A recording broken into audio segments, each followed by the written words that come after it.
Hello and welcome to pharma warrior. So आज के इस वीडियो में हम बात करेंगे कि जो कि हमने नया कोर्स लॉन्च किया है, सफल कोर्स फॉर जीपैट 2024। अगर आप जीपैट 2024 के लिए प्रिपेयर कर रहे हैं तो ये कोर्स आपके लिए है। इन केस अगर आप थर्ड ईयर के अंदर भी है तब भी आप इस कोर्स के अंदर इनरोल कर सकते हैं। जो कि फार्मा अड्डा ऐप के ऊपर हम लोग ने लॉन्च किया है। इसकी वैलिडिटी रहेंगी जब तक आपका जीपैट होता है, तब तक इसकी वैलिडिटी रहेंगी।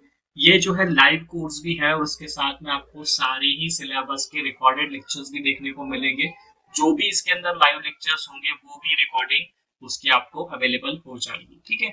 सो ये हमारा एक मिशन है कि quality content at affordable prices. Pharma अड्डा हमने जब से स्टार्ट किया है, फार्मा अड्डा के बारे में कि हम लोग क्या करते हैं और हम लोग का जो नाइपर पिक्स है उसकी वजह से अराउंड 400 स्टूडेंट्स ने नाइपर के अंदर क्वालिफाई किया है अच्छे रैंक के अकॉर्डिंग। उसके बाद में हम लोग फुल कोर्स देते हैं for GPAT and NIPER, then consultation.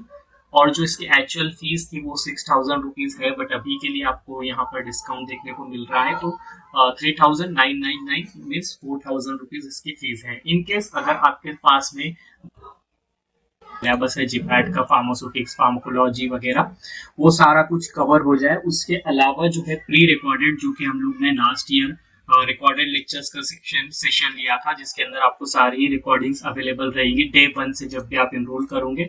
और जो भी हम लोग के लाइव सेशन होते हैं, इनकेस अगर आपका कोई कॉलेज की वजह से, किसी इवेंट की वजह से वो मिस हो जाता है, तो उसका भी आपको रिकॉर्डिंग अवेलेबल हो जाएगा। 4000 प्लस एमसीक्यूज विद एक्सप्लेनेशन इसके अंदर देखने को मिलेंगे। जहां पर लगता है कि एक्सप्लेनेशन की नीड है तो वहां पर आपको एक्सप्लेनेशन भी देखने को मिलेगा। जो इंटरफ्रेंस होगा वो same as it is GPAT की तरह होगा। ओके। उसके अंदर भी आपको एक क्वेश्चन देखने को मिलेगा जिसके 4 ऑप्शंस रहेंगे। सबमिट करने के बाद में आपको एक डिटेल्ड एनालिसिस मिलेगा। टेस्ट को हम लोग ने 40 डेज की जो हमारी टॉपर्स चॉइस टेस्ट सीरीज थी वो भी इसके अंदर इंक्लूडेड है, जिसके अंदर आपको टॉपिक वाइज टेस्ट भी देखने को मिलेंगे, सब्जेक्टिव टेस्ट भी देखने को मिलेंगे, मॉक टेस्ट भी देखने को मिलेंगे। मॉक टेस्ट के अलावा इसके अंदर रैंक बूस्टर वगैरह ऐसे टेस्ट हम लोग ने इंक्लूड किया है। ऑर्गेनिक केमिस्ट्री हम लोग काफी बेसिक से लेके एडवांस तक सारा ऑर्गेनिक केमिस्ट्री करवाएंगे। उसके बाद में WhatsApp quiz and discussion, means कि जैसे कि अगर आपका अभी टैबलेट का कोई चैप्टर होता है लाइव क्लासेस के अंदर, तो उसके बाद में कुछ व्हाट्सएप के ऊपर कुछ क्वेश्चंस हमारी तरफ से आएंगे, उसके बारे में आप उसके आंसर दे सकते हैं, उसके बारे में डिस्कस कर सकते हैं, अपने डाउट को क्लियर कर सकते हैं। ओके। इसके अलावा डाउट क्लियरेंस के लिए चैट सेक्शन अवेलेबल रहेगा ऐप के ऊपर, आप वहां पर जाकर के कमेंट्स वगैरह कर सकते हैं। इनकेस अगर आपको वहां पर भी डाउट आपके क्लियर नहीं होते हैं तो आप व्हाट्सएप के ऊपर पूछ सकते हैं। फार्माकोलॉजी जो है वो ट्रिक्स उसके अंदर बहुत इंपॉर्टेंट होती है, तो एक इंपॉर्टेंट सेक्शन हम लोग ने इस तरह से ऐड किया है कि फार्माकोलॉजी के क्लासिफिकेशन के लिए कुछ निमोनिक्स ट्रिक्स वगैरह आपको वहां पर देखने को मिलेंगी। नोट्स जो है इसके अंदर जो भी हम लोग आपको पढ़ाएंगे उसकी पीपीटीज भी मिलेंगी। इसके अलावा जो है जो हम लोग ने नोट्स बनाए थे जिसे हैंड रिटन नोट्स, वो सारी आपको स्कैन कॉपी के अंदर ऐप के ऊपर देखने को मिलेगी। और इसके बाद में जब भी आप एग्जाम क्वालिफाई कर लेते हो, उसके बाद में जो भी आपकी एडमिशन काउंसलिंग, करियर काउंसलिंग, वो 1 to 1 हमारी तरफ से होगी। Then revision, doubt session, doubt solving session और मार्गदर्शन, ये एक स्पेशल फीचर है। इसके बारे में हम लोग आपको टाइम टू टाइम गाइड करते रहेंगे कि कौन से सब्जेक्ट्स को किस तरह से पढ़ना है, कौन सा पॉइंट उसके अंदर इंपॉर्टेंट है। और जब भी आपका जीपैट 2024 होगा उसके पहले हम 1-2 सेशन लेंगे जिसके अंदर हम आपको राइट स्ट्रेटेजी बताएंगे कि किस तरह से आपको एग्जाम के अंदर क्वेश्चन सॉल्व करने हैं, किस तरह से आपको कोई क्वेश्चन नहीं आता है तो उसको कैसे गेस करना है, वो सारी चीजें हम इसके अंदर रहेंगी। इसके बाद में जो है इसके अंदर हम मोटिवेशनल और कुछ केस लेक्चरर जो कि हमारे प्रीवियस स्टूडेंट जो अच्छे रैंक से क्वालिफाई हुए हैं उनके साथ में आपका इंटरेक्शन करवाएंगे ताकि आपको मोटिवेशन मिले। ओके। तो ये हमारी फैकल्टीज की लिस्ट है। रईस सर है, हिमांशी मैम है, मैं रहूंगा। तो ये सारी चीजें हैं। उसके बाद में जो ये हम लोग का लास्ट ईयर का जो रिजल्ट है तो काफी अच्छा रिजल्ट आया था।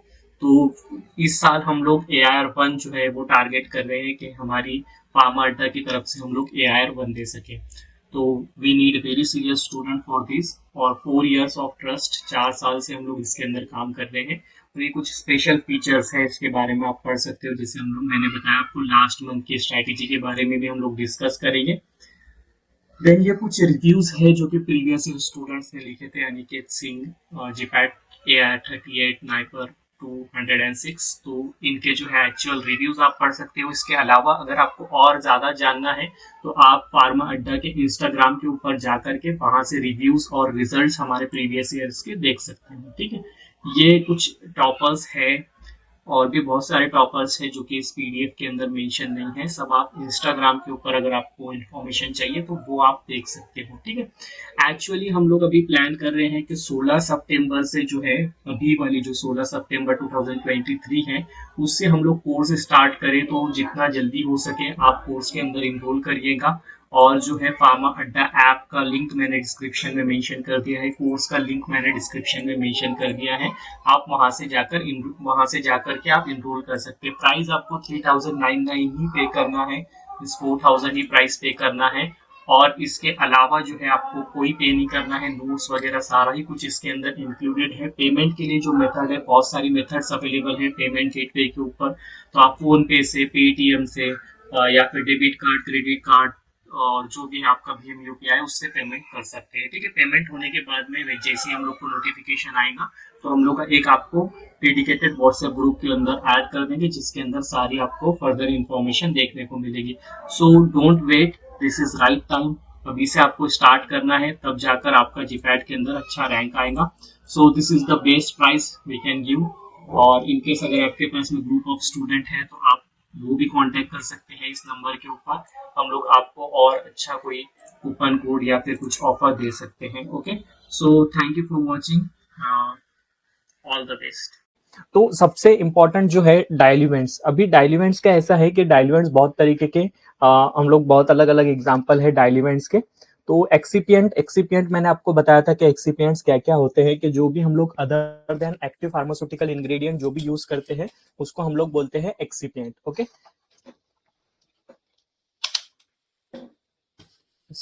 ओके। तो टैबलेट एक्सिपिएंट जो है ना काफी इंपॉर्टेंट टॉपिक है। इसके अंदर से अराउंड आपको जो है जीपैट के अंदर 1 to 2 क्वेश्चन इजीली देखने को मिलेंगे। नाइपर के अंदर भी सेम ट्रेंड है, 1 से 2 क्वेश्चन आपको देखने को मिलेंगे। ये जो है हम लोग ने डेमो लेक्चर के अंदर टैबलेट एक्सिपिएंट्स पूरा कवर कर लिया था, बट यहाँ पर बैच के अंदर कुछ स्टूडेंट नए हैं तो हम लोग इसको फिर से कवर करेंगे। तो जो लोगों ने वहां पे लेक्चर अटेंड कर लिया था तो आप लोगों को भी ध्यान से सुनना है, आप लोगों का एक बार फिर से रिविजन हो जाएगा। ओके, तो अभी हम लोग देखते हैं डायल्यूमेंट्स। अभी डायल्यूमेंट्स मतलब क्या होता है, फिलर्स। ओके, डायल्यूमेंट्स मतलब क्या होता है, फिलर्स। फिलर्स मतलब क्या होता है कि ये क्या करता है, बल्क को इंक्रीज करता है। ठीक है, बल्क मतलब समझ रहे हो ना आप, बल्क को इंक्रीज करता है ये। ओके, अभी मुझे एक चीज आप बताओ ये कि आपने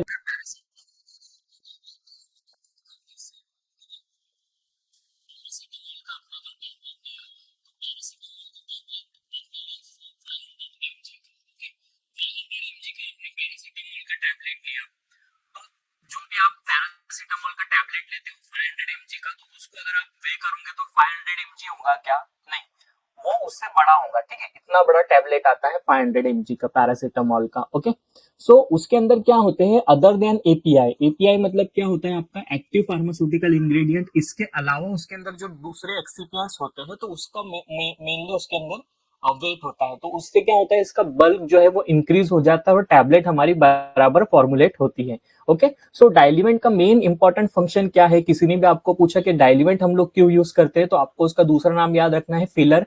फिलर हम लोग क्यों यूज करते हैं, तो वो क्या करता है, बल्क को इंक्रीज करता है, make up the required bulk of the tablet. Okay, ये इसका मेन फंक्शन है। ठीक है, ये इसका मेन फंक्शन है। इतना बेसिक क्वेश्चन आपको जीपैड में नहीं आ सकता है, हो सकता है नाइपर के अंदर आ जाए इतना बेसिक क्वेश्चन, बट आपको सिंपली याद रखना है, जहां पर भी डायल्यूमेंट आया आपको याद रखना है बल्क को इंक्रीज करता है। ओके, मोस्टली इसके अंदर जो हम लोग यूज करते हैं, कार्बोहाइड्रेट यूज करते हैं, ऑल रिड्यूसिंग शुगर, ठीक है, ग्लूकोज, माल्टोज, लैक्टोज। ठीक है, लैक्टोज जो है स्पेशल लैक्टोज, हाइड्रस लैक्टोज जो है वो शो करता है आपका मेलाइट रिएक्शन। मेलाइट रिएक्शन हम लोग ने बहुत बार देख चुका है कि मेलाइट रिएक्शन एक तरीके की इनकम्पैटिबिलिटी होती है, जिसके अंदर क्या होता है, अगर आपका अमाइन कंटेनिंग अगर ड्रग रहता है, ठीक है, मतलब अगर आपके ड्रग के अंदर अगर अमाइन प्रेजेंट है, ठीक है, फॉर एग्जांपल अगर आप आइसोनियाजाइड के भी अंदर अमाइन रहता है, बैक्लोफेन, फ्लोक्सेटिन, अमाइनोफाइलिन, इसके तो नाम के अंदर ही अमाइन है।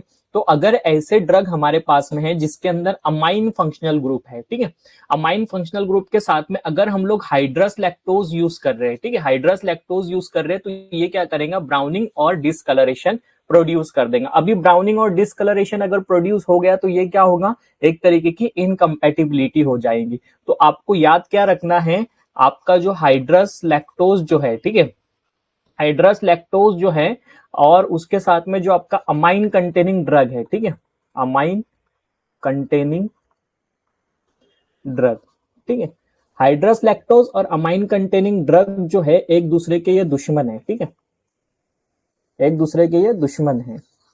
ओके, मतलब हाइड्रस लैक्टोज अगर आपने यूज करा और उसके साथ में अगर आप अमाइन कंटेनिंग ड्रग यूज कर रहे हैं, तो ये एक दूसरे के दुश्मन है। दुश्मन होने की वजह से ये क्या शो करेंगे, आपका मेलाइड रिएक्शन शो करेंगे। ओके, मेलाइड रिएक्शन शो करेंगे।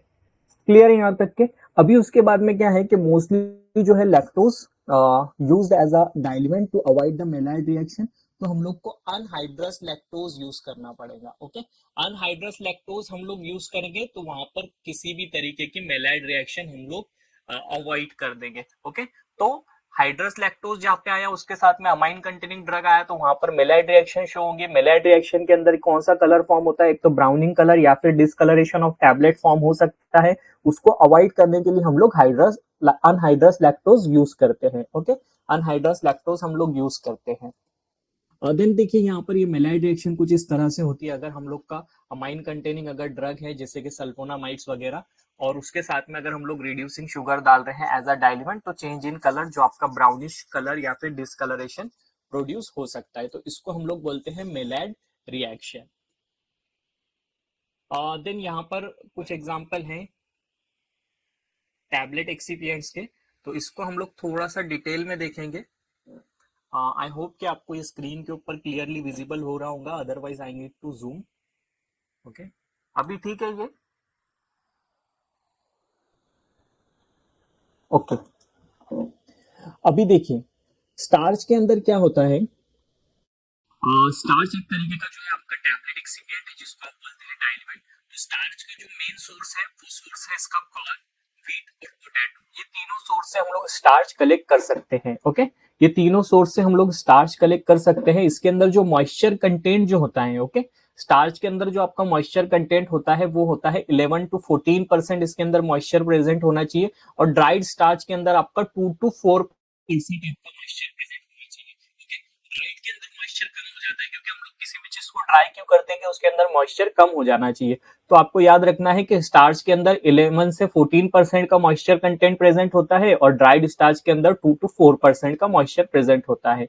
उसके बाद में है also used as a binder and disintegrant. ये जो है इसके दूसरे फंक्शन भी है, एज अ बाइंडर भी यूज होता है, एज अ डिसइंटीग्रेटर भी यूज होता है। ओके, हम लोग में इसको सुपर डिसइंटीग्रेंट की कैटेगरी के अंदर भी आता है। ओके, अभी इसके अंदर हम लोग देखते हैं कि स्टार्च के हम लोग बेसिकली दो टाइप्स होते हैं, हाइड्रोलाइज स्टार्च और आपका होता है partially hydrolysed starch. Okay, hydrolyse starch, partially hydrolyse starch. तो जो हाइड्रोलाइज स्टार्च होता है इसको हम लोग दो नाम से जानते हैं, एक तो इमिडेक्स और सेल्यूटैब।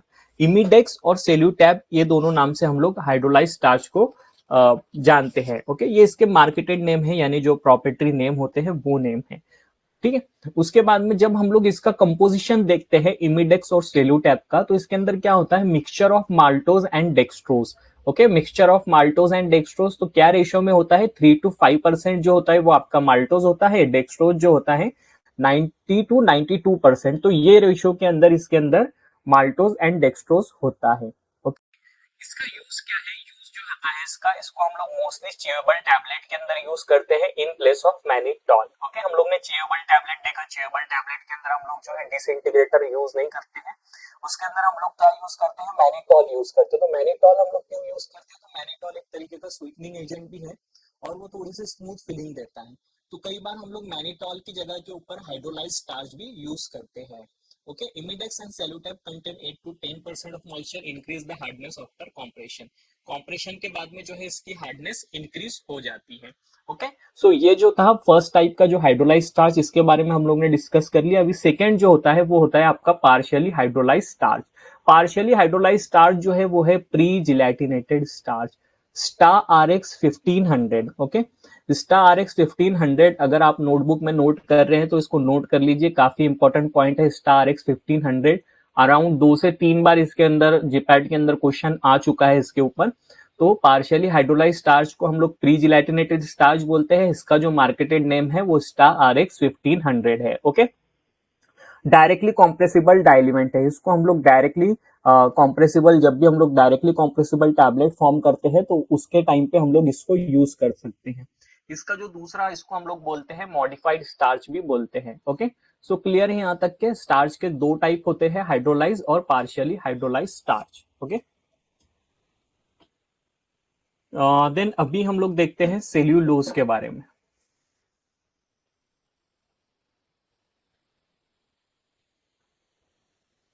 ओके, सो सेल्यूलोज के बारे में, तो सेल्यूलोज का जो है ना, इसके अंदर मोस्टली जो सेल्यूलोज यूज करते हैं उसका जो नाम है वो है माइक्रो क्रिस्टलाइन सेल्यूलोज। इसको हम लोग शॉर्टकट में बोलते हैं MCC, micro crystalline cellulose. Okay, micro crystalline cellulose. अभी इसके अंदर क्या होता है, माइक्रो क्रिस्टलाइन सेल्यूलोज के अंदर एविसिल जो है इसका ब्रांड नेम है। ब्रांड नेम क्या है इसका, यहां पर मैं लिख देता हूं, ब्रांड नेम, काफी इंपॉर्टेंट नाम है ब्रांड नेम एविसिल। मतलब जिपैट के अंदर 2 से 3 बार आ चुका है, और अभी रिसेंटली 2023 के अंदर जो आईआईटी बीएचयू का एंट्रांस हुआ था उसके अंदर भी एक क्वेश्चन था यहाँ से एविसिल के बारे में कि माइक्रोक्रिस्टलाइन सेलुलोज का ब्रांड नेम क्या है। तो आपको याद रखना है Avicel is the brand name of microcrystalline cellulose. Generally इसके डिफरेंट फॉर्म्स आते हैं। अभी हम लोग बी फार्म के लेवल के ऊपर हम लोग 2 फॉर्म्स को मेनली डिस्कस करेंगे, एक जो होता है PH101 और PH102। ठीक है, PH101 और PH102। ओके, तो PH101 जो होता है मोस्टली वेट ग्रेनुलेशन के अंदर यूज होता है, अदरवाइज इसके अंदर और भी PH101 जो होता है, वहां पर मैं लिख देता हूँ यहाँ पर, ये जो होता है बेसिकली वेट ग्रेन्युलेशन के अंदर इसको हम लोग यूज करते हैं। जब भी हम लोग वेट ग्रेनुलेशन यूज करते हैं उस टाइम पे हम लोग PH101 यूज करते हैं। उसके बाद में 102 जो है, 102 जो है वो होता है डायरेक्ट कॉम्प्रेशन, मतलब इसको हम लोग डायरेक्टली कॉम्प्रेशन के टाइम पे यूज करते हैं। ठीक है, जब भी हम लोग डायरेक्ट कॉम्प्रेशन करते हैं तो PH102 का यूज करते हैं। इसके अलावा यहाँ पर और भी टाइप आते हैं, PH105 आता है, उसके बाद में PH112 आता है, और PH113 आता है, PH200 और PH301। तो ऐसे अलग अलग टाइप्स के आते हैं, बट अभी आपको इतना याद करने की जरूरत नहीं। अगर आपने 2 भी याद रखा तो it is more than sufficient. But आपको मेन चीज याद रखनी है कि एविसिल किसका ब्रांड नेम है, माइक्रो क्रिस्टलाइन सेल्यूलोज का। इसके जो दूसरे ब्रांड नेम्स भी हैं, दूसरे ब्रांड नेम के अंदर है इमोसेल एंड विवासेल। ठीक है, इमोसेल, विवासेल, एविसेल। तो जिसके भी लास्ट में आपको सेल दिखा, सेल मीन्स क्या होता है, सेल्यूलोज। ओके, तो ये 3 नाम बहुत इजीली आपको याद हो जाएंगे। ठीक है, डायरेक्ट कॉम्प्रेसिबल डाइल्यूमेंट है, मैंने आपको बताया PH102 जो है वो डायरेक्टली कॉम्प्रेसिबल डाइल्यूमेंट की कैटेगरी में आता है। Also act as a disintegrating agent, binders and diluents, लेकिन इसके एक ड्रॉबैक है कि ये थोड़ा सा कॉस्टली होता है। ओके,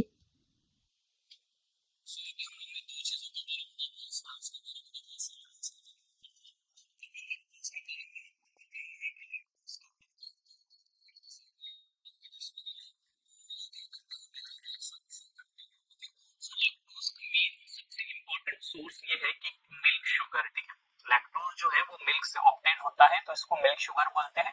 डाइसैकेराइड और रिड्यूसिंग शुगर है। तो इसके अंदर जो होता है आपका हाइड्रस लैक्टोज जो होता है, ओके, हाइड्रस लैक्टोज को हम लोग क्या बोलते हैं, अल्फा लैक्टोज मोनोहाइड्रेट।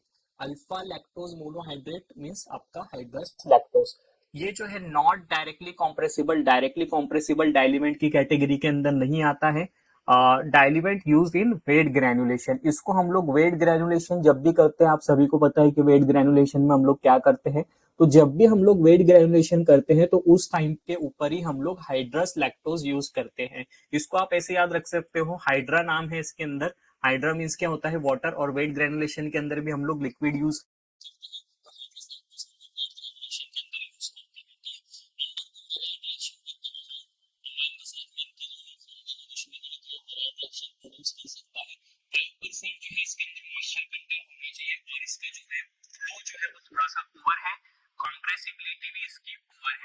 कॉम्प्रेशन। आपको पता है ना कि कॉम्प्रेशन मींस जब उसको हम लोग प्रेस करते हैं तो पाउडर मतलब कितना कॉम्प्रेस हो रहा है। ठीक है, फिजिकल फार्मेसी का पार्ट है, शायद इंजीनियरिंग का या फिजिकल फार्मेसी का। तो वो टैबलेट कितना कॉम्प्रेस हो रहा है, तो उसकी जो कॉम्प्रेसिबिलिटी है इसकी थोड़ी सी पुअर कॉम्प्रेसिबिलिटी है। 2 ग्रेड्स के अंदर आता है बेसिकली। 60 टू 80 मेज साइज के अंदर भी आता है और 80 टू 100 मेज साइज के अंदर भी आता है। तो 80 टू 100 मेज साइज के अंदर जो है उसको हम लोग रेगुलर बोलते हैं और ये जो होता है आपका कोरस होता है। यहाँ पर आपको सबसे इंपॉर्टेंट चीज क्या याद रखनी है कि ये जो है डायरेक्टली कॉम्प्रेसिबल नहीं है डाइल्यूएंट, और इसको हम लोग वेट ग्रेनुलेशन के अंदर यूज करते हैं। मेलाइट रिएक्शन शो करता है, 5% इसके अंदर मॉइस्चर कंटेंट है और इसका जो फ्लो है वो पुअर है और कॉम्प्रेसिबिलिटी भी इसकी पुअर है। क्लियर है यहाँ तक के लैक्टोज के बारे में। अभी भैया आता है आपका beta lactose anhydrate. Okay, beta lactose anhydrate, तो इसको हम लोग ने बेसिकली जो डेमो लेक्चर्स थे उसके अंदर हम लोग ने इसको कवर कर लिया था गूगल मीट के अंदर।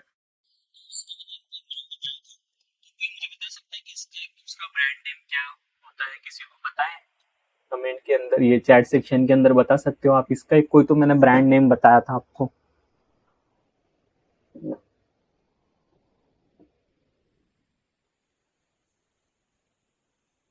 Okay, DCL30, very good Sania.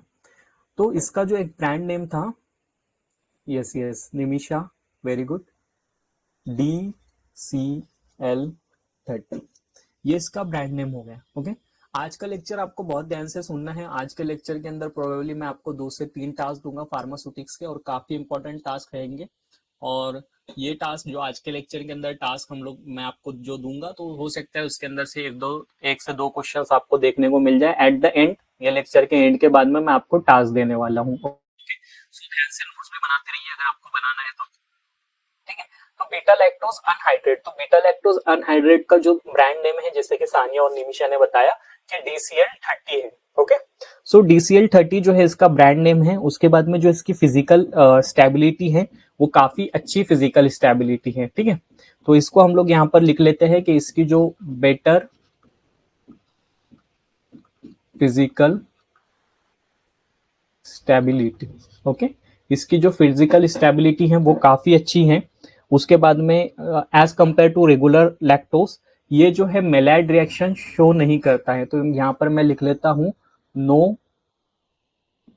मेलाइड reaction. ठीक है, यहाँ पर किसी भी तरीके की मेलाइड रिएक्शन नहीं शो करता है, तो ये इसकी एक खास बात है। बट इसके अंदर एक ड्रॉबैक ये है कि ये जो है मॉइस्चर को पिकअप कर लेता है। ठीक है, यहाँ पर मैं लिख देता हूं पिक अप मॉइस्चर, जो भी हमारे एटमॉस्फेयर के अंदर मॉइस्चर होता है उसको ये पिकअप कर लेता है।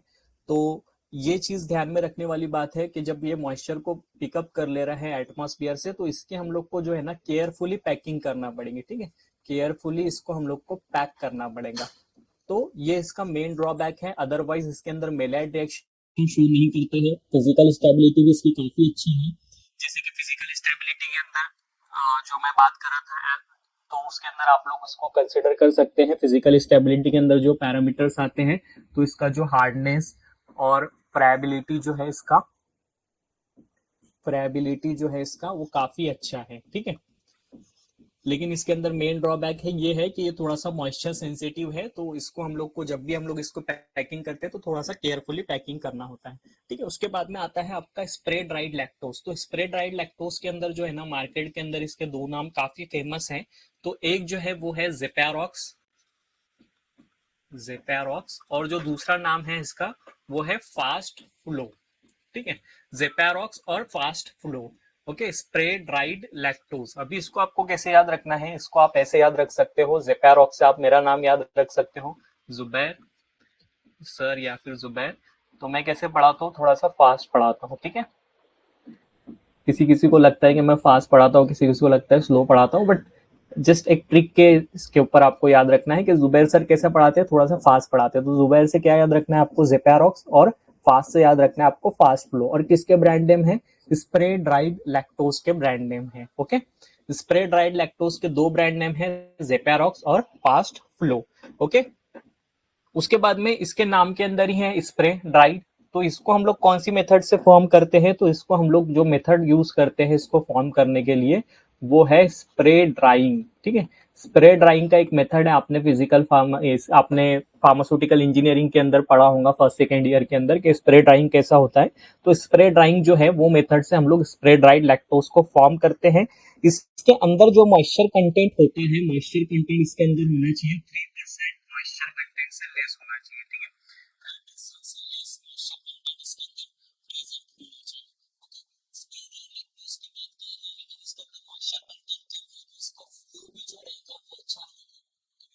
फ्लो भी जो रहेगा इसका अच्छा रहेगा। ओके, फ्लो अच्छा रहेगा तो इसकी जो कॉम्प्रेसिबिलिटी है ना, कॉम्प्रेसिबिलिटी, ठीक है,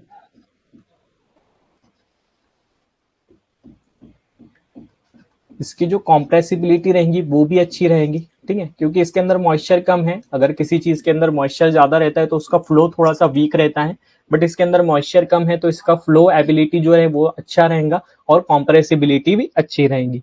ओके, इसके अंदर एक चीज ये है कि it is prone to darkening, मतलब कि अगर ये मॉइस्चर के अगर कांटेक्ट में आता है तो ये डार्कनिंग शो कर सकता है, ठीक है, डार्कनिंग प्रोड्यूस कर सकता है when it comes in contact with the moisture और अमाइन ड्यू टू द फर्फ्यूरल्डिहाइड, मतलब इसके अंदर भी मेलाइट रिएक्शन के चांसेस होते हैं, ठीक है।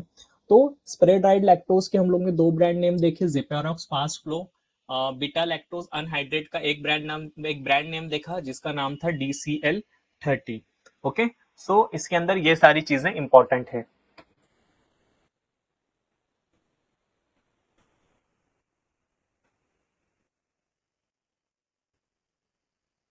लेकिन अभी हम लोग देखते हैं सुक्रोज के बारे में। ओके, तो सुक्रोज के बारे में क्या होता है कि सुक्रोज मेनली जो हम लोग शुगर जो ऑब्टेन करते हैं, सुक्रोज मीन्स जो आपका शुगर जो भी होता है जिसको आप टेबल शुगर बोलते हैं, तो इसको हम लोग जो है ना बेसिकली शुगर केन से ऑब्टेन करते हैं, बराबर। केन शुगर जो है इसका सोर्स होती है, इसको हम लोग कॉमनली यूज जो करते हैं आपका टेबल शुगर वो भी बोलते हैं, ठीक है, टेबल शुगर इसको हम लोग बोलते हैं। ये जो एक तरीके के नॉन रिड्यूसिंग शुगर के टाइप के अंदर आता है, इसके अंदर बेसिकली 3 टाइप्स के आते हैं, ठीक है। तो 3 टाइप कौन कौन से इसके अंदर सुक्रोज के अंदर, एक तो है आपका शुगर टैब, ठीक है, शुगर टैब के बाद में है आपका न्यू टैब, और इसके अंदर और 3 नंबर के अंदर जो है वो है डाई पैक, ठीक है। तो इसकी आपको एक ट्रिक याद रखनी है, इसके अंदर हम लोग देखते हैं डी न्यू टैब, ठीक है, डी न्यू टैब, डी से क्या हो गया आपका डाई पैक, ठीक है, न्यू से क्या हो गया आपका न्यू टैब, और टैब से जो हो गया आपका शुगर टैब। ओके, तो आपको ये ट्रिक याद रखनी है, डी न्यू टैब, ये तीनों जो है सुक्रोज के अंदर आते हैं। ओके,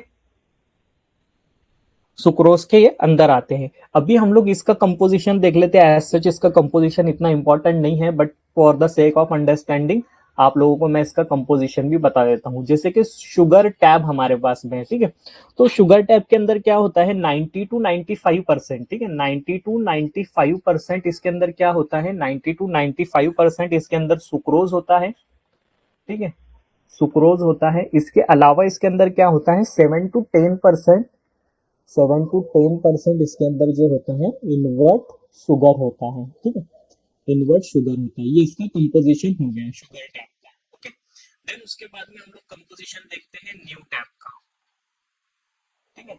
न्यू टैप का कंपोजिशन क्या है, तो न्यू टैप के कंपोजिशन के अंदर है आपका 95% सुक्रोज, ठीक है, 95% सुक्रोज होता है। उसके साथ में क्या होता है 4% के अराउंड इसके अंदर जो होता है इनवर्ट शुगर होता है, ठीक है, इनवर्ट शुगर,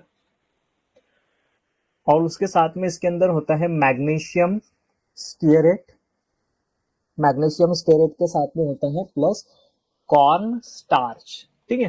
तो ये इसका कंपोजिशन हो गया। न्यू टाइप के कंपोजिशन में क्या है 95% sucrose, 4% invert sugar, magnesium stearate, corn starch. Okay, third number के अंदर हम लोग ने देखा था डाईपैक, ठीक है, डाईपैक, डाईपैक का कंपोजिशन क्या है, डाईपैक के कंपोजिशन के अंदर 97% के अराउंड इसके अंदर क्या होता है 97% के अराउंड इसके अंदर सुक्रोज होता है। सुक्रोज के साथ में इसके अंदर होता है 4% जो होता है इसके अंदर इनवर्ट शुगर होता है, और उसके साथ में इसके अंदर होता है आपका डेक्सट्रिन्स। तो ये हो गया आपका कंपोजिशन।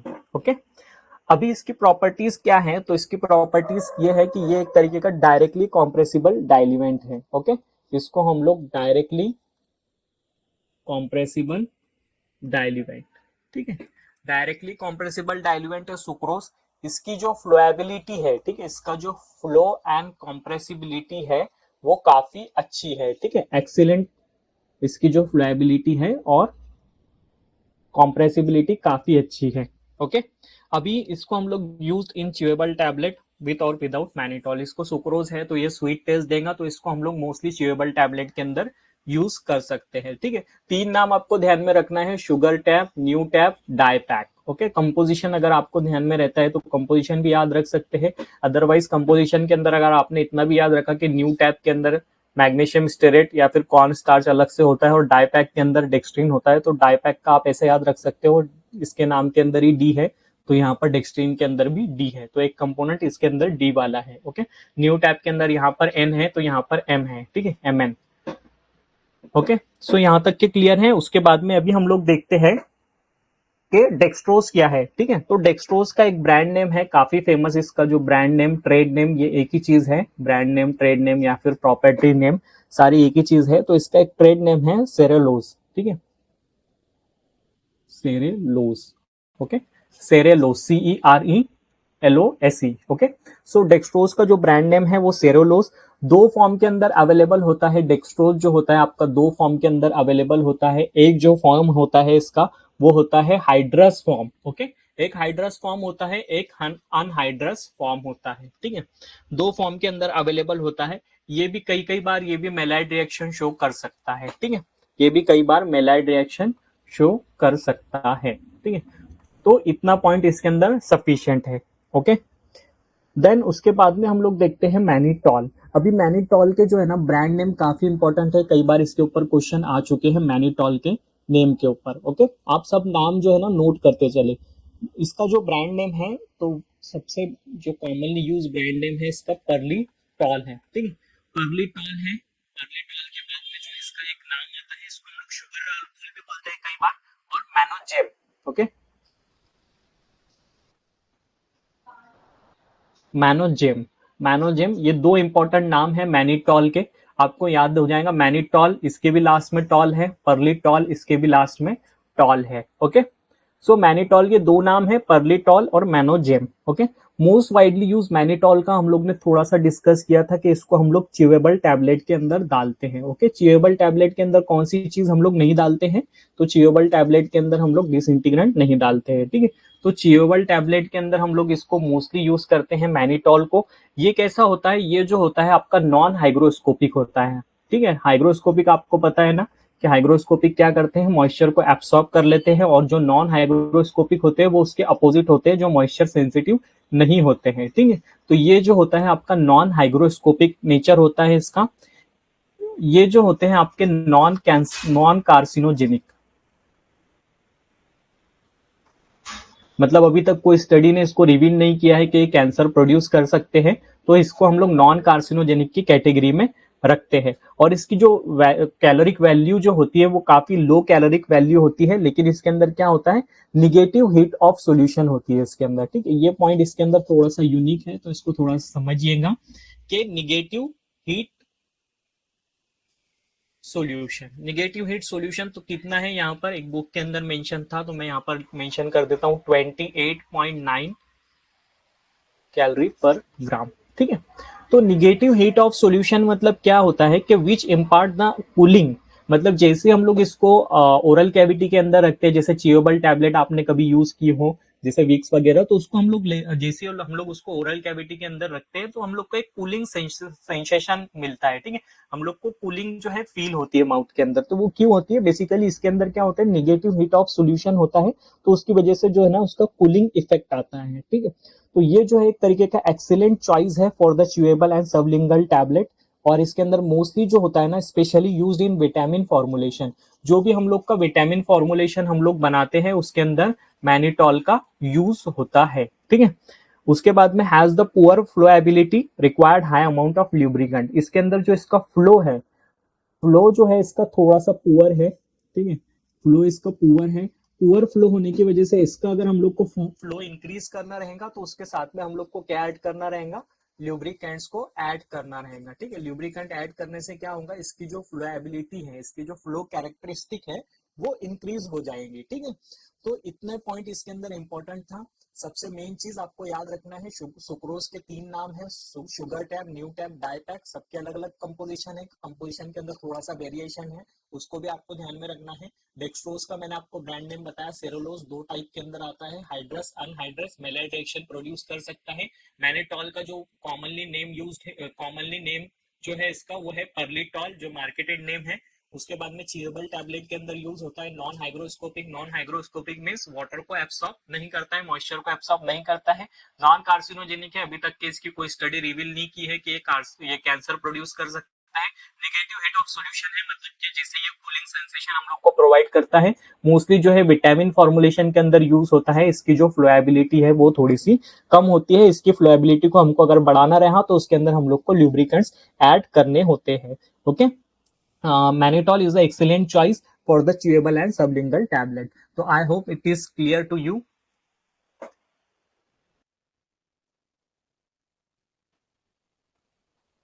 अभी हम लोग देखते हैं सॉर्बिटॉल के बारे में। अभी सॉर्बिटॉल का जो एक ट्रेड नेम है, सॉर्बिटॉल का जो कॉमनली मार्केटेड नेम है वो है नियोसॉर्ब, ठीक है, नियोसॉर्ब।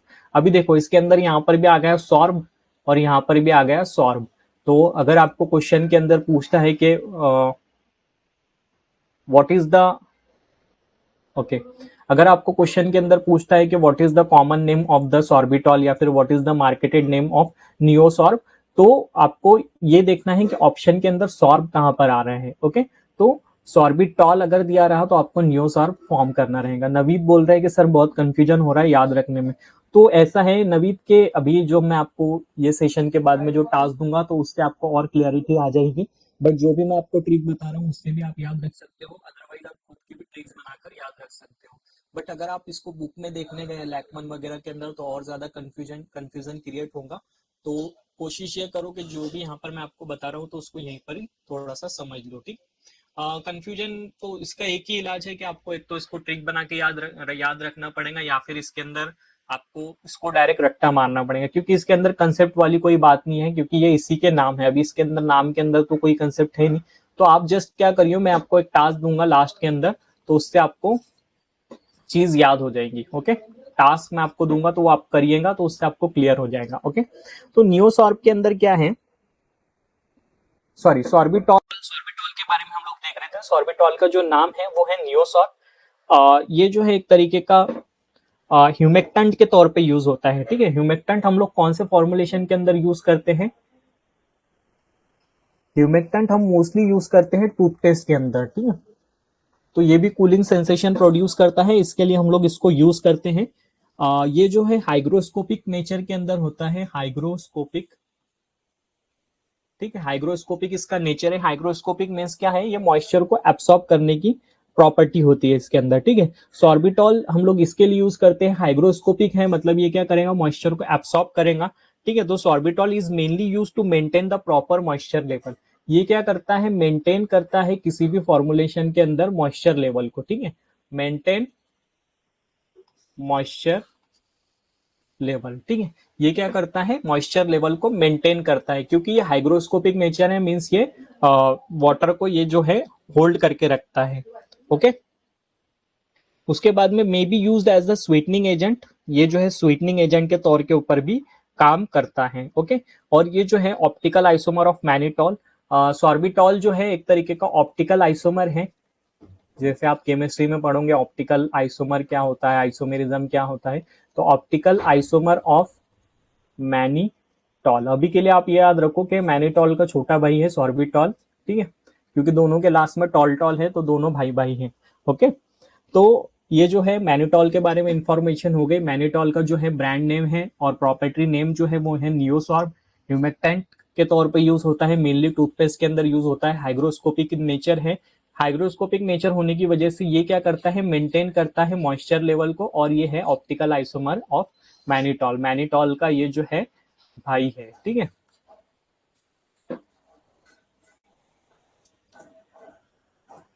अभी ये जो चीजें थी हम लोग ने देख लिया कि डाइल्यूमेंट्स क्या होते हैं। अभी एक नया कंसेप्ट है कि को प्रोसेस डाइल्यूमेंट, ठीक है। को प्रोसेस डाइल्यूमेंट क्या होते हैं? तो को प्रोसेस डाइल्यूमेंट एक ऐसे डाइल्यूमेंट होते हैं कि जिसके अंदर हम लोग कंबाइन करते हैं दो या फिर दो से ज्यादा मटेरियल को। जब हम लोग कंबाइन करते हैं तो जो फॉर्म होता है डाइल्यूमेंट, तो उसको हम लोग बोलते हैं co process diluent. Okay.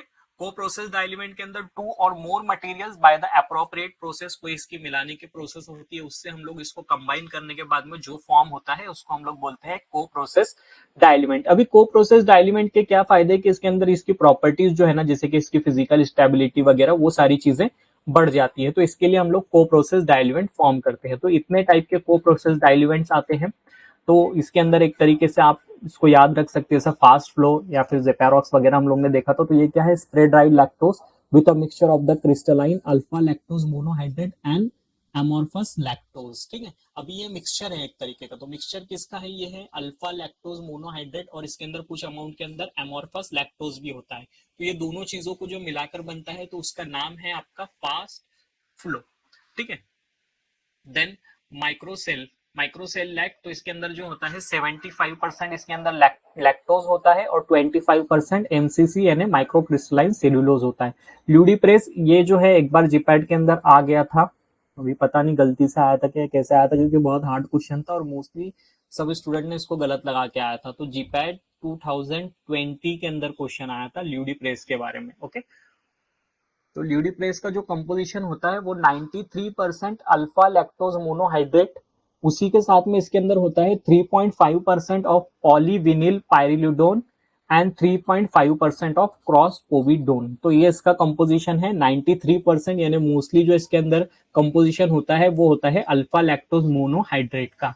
Okay. New tap के बारे में मैंने आपको बता दिया, डाइपैक के कंपोजिशन के बारे में मैंने आपको बता दिया, शुगर टैप के बारे में भी हम लोग ने देख लिया, इमिडेक्स के बारे में भी हम लोग ने देख लिया, एमसीसी यानी माइक्रो क्रिस्टलाइन सेल्यूलोज। तो इसके अंदर जो होता है आपका डेक्सट्रोज जो होता है 93 to 99% होता है, माल्टोज 1 to 7% होता है। कैलटैप, काल क्रैप, ठीक है, कैल क्रैप। तो कैलटैप जो होता है इसके अंदर कैल्शियम सल्फेट होता है 93% और वेजिटेबल गम 7% होता है। कैल क्रैप के अंदर जो होता है इसके अंदर है आपका कैल, मतलब इसके अंदर कैल्शियम होगा, तो कैल्शियम कार्बोनेट, और इसके अंदर होता है माल्टोस, माल्टोडेक्सट्रीन्स होता है 5% के करीब में। ओके। सो ये जो भी था ये को प्रोसेस एक्सिपिएंट्स के एग्जांपल थे, तो इसको आपको जस्ट याद रखना है। ओके। हो सकता है इसके अंदर से कोई क्वेश्चन आ जाए, क्योंकि लीडी प्रेस के ऊपर एक क्वेश्चन आया था। बाकी तो हम लोग ने इंडिविजुअली देख लिया था ये सारी चीजें। जो चीजें नहीं है, जो आपको याद नहीं है, तो वो आप यहाँ से नोट कर सकते हैं। अभी देखिए इसके अंदर क्या होता है, डायरेक्टली कॉम्प्रेसिबल टैबलेट डायल्यूमेंट्स, मतलब हम लोग ने अभी देखा कि कौन से डायरेक्टली है, कौन से मतलब कौन से डायरेक्टली कॉम्प्रेसिबल नहीं है। तो एक टेबल के अंदर इसको समराइज कर दिया है, तो आपको याद रखने में भी इजी रहेगा कि कौन से जो टैबलेट डायल्यूमेंट है वो डायरेक्टली कॉम्प्रेसिबल है। मतलब उसको हम लोग डायरेक्ट कॉम्प्रेशन मशीन के अंदर डाल के डायरेक्ट उसके अंदर एपीआई डाल दो और उसको कॉम्प्रेस कर दो, आपकी टैबलेट बन गई, टैबलेट जाके मार्केट में बिक जाएंगे। ठीक है। तो माइक्रो क्रिस्टलाइन सेल्यूलोज इसका शॉर्ट, इसका जो था एमसीसी इसको बोलते हैं। तो ये एक तरीके का डायरेक्टली कॉम्प्रेसिबल टैबलेट डाइल्यूमेंट है। यहाँ पर जो है मैंने केमिकल नेम लिखे हैं और इस साइड में उसके जो है ब्रांड नेम्स है। ठीक है, ब्रांड नेम्स।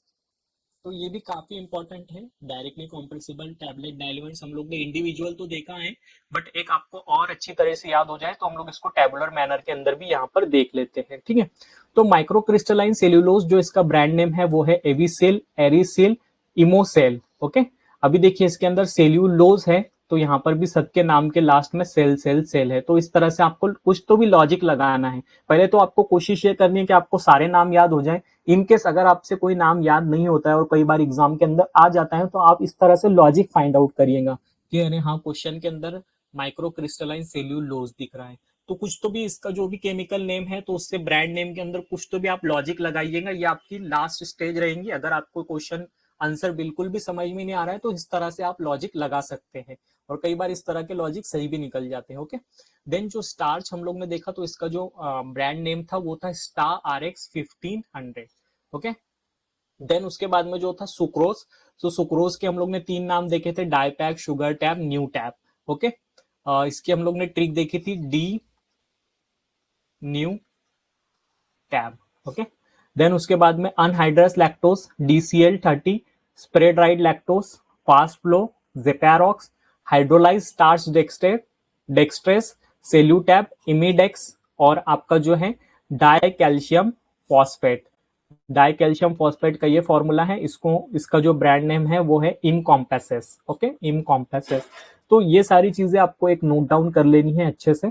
माइक्रोक्रिस्टलाइन सेल्यूलोज, बाकी तो आपको याद है, जो आपके लिए नए नाम है वो आप याद कर सकते हैं। तो ये जो है डायरेक्टली कॉम्प्रेसिबल टैबलेट डायलिमेंट्स का एग्जांपल है with their brand names. Okay, अभी हम लोग देखते हैं कि जो बाइंडर्स और अडेसिव्स जो हम लोग यूज करते हैं मेनली टैबलेट फॉर्मुलेशन के अंदर।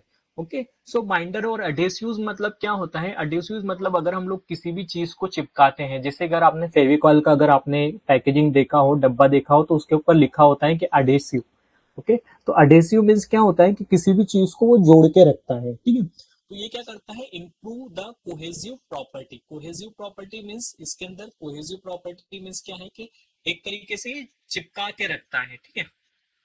कोहेसिव मतलब समझ रहे हो ना आप वर्ड का मतलब? तो ये क्या करता है? इंप्रूव करता है cohesive property of the compressing material. Okay, added as, अभी हम लोग इसको दो तरीके से ऐड कर सकते हैं, एक तो ड्राई पाउडर के अंदर भी ऐड कर सकते हैं या फिर फेविकॉल की तरह लिक्विड भी ऐड कर सकते हैं। ओके, आप ये मत समझिएगा कि टैबलेट के अंदर हम लोग एडेसिव और बाइंडर के अंदर फेविकॉल भी डाल सकते हैं, ऐसा मत करिएगा, आधी जनता कम हो जाएंगी। ओके, सो इसके कुछ स्पेसिफिक एग्जांपल्स है, वो हम लोग डिस्कस करने वाले हैं अभी।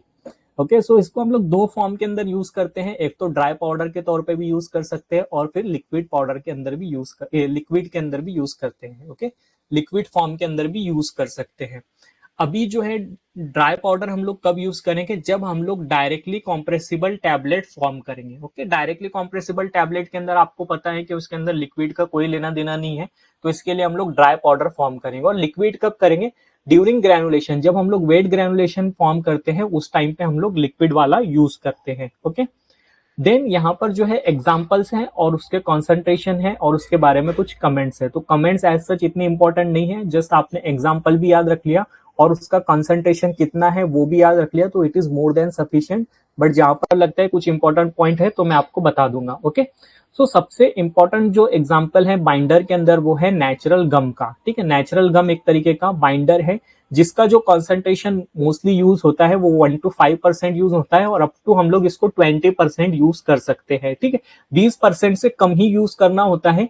इसके जो एग्जाम्पल है नेचुरल गम के, आपने कोग्नोसी में पढ़ा होगा, अकेशिया, ट्रैगाकांथ, तो ये इसके एग्जाम्पल है। अल्जीनिक एसिड भी इसका एक एग्जाम्पल है। लेकिन इसके अंदर प्रॉब्लम क्या है कि इसके अंदर माइक्रोबियल जो कंटेमिनेशन है, माइक्रोबियल ग्रोथ जो है वो इजीली हो जाती है। ओके, तो माइक्रोबियल ग्रोथ के इसके अंदर चांसेस होते हैं। ठीक है, नेचुरल गम का जो कंसंट्रेशन हम लोगों ने देखा था 1 to 5% का कंसंट्रेशन था। इसके जो एग्जाम्पल थे वो थे अकेशिया, ट्रैगाकांथ, अल्जेनिक एसिड। और इसके अंदर एक ड्रॉबैक था कि ये जो है माइक्रो ऑर्गेनिज्म इसके अंदर इजीली इसको अटैक कर सकते हैं। ओके, उसके बाद में जो दूसरा हम लोग ने एग्जाम्पल है यहाँ पर मेंशन किया हुआ वो है आपका स्टार्च पेस्ट। ओके, तो स्टार्च पेस्ट का जो कंसंट्रेशन होता है वो होता है आपका 5 to 10% होता है, या फिर किसी किसी बुक के अंदर इन्होंने मेंशन किया है 5 to 25%। ओके, तो आपको जो है इसका एक मिड दोनों वैल्यू भी याद रखेंगे तो भी चलेगा, 5 to 10% या फिर आप 5 to 25% भी इसको याद रख सकते हैं। ठीक है, तो ये कंसंट्रेशन के अंदर हम लोग स्टार्च पेस्ट यूज करते हैं। लेकिन स्टार्च पेस्ट जब भी आप यूज करते हैं तो आपको एक चीज ध्यान में ये रखना है कि इसका जो फॉर्म होना चाहिए वो ट्रांसल्यूसेंट होना चाहिए। ठीक है, ट्रांसल्यूसेंट मीन्स क्या होना चाहिए? थोड़ा सा इसके अंदर टर्बिड दिखना चाहिए। ठीक है, मतलब एकदम क्लियर सॉल्यूशन नहीं दिखना चाहिए। Okay,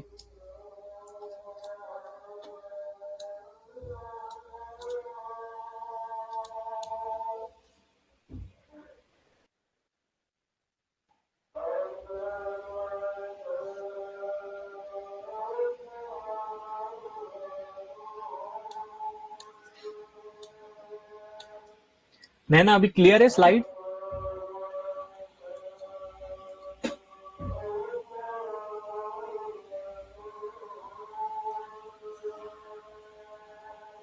I hope it is clear now.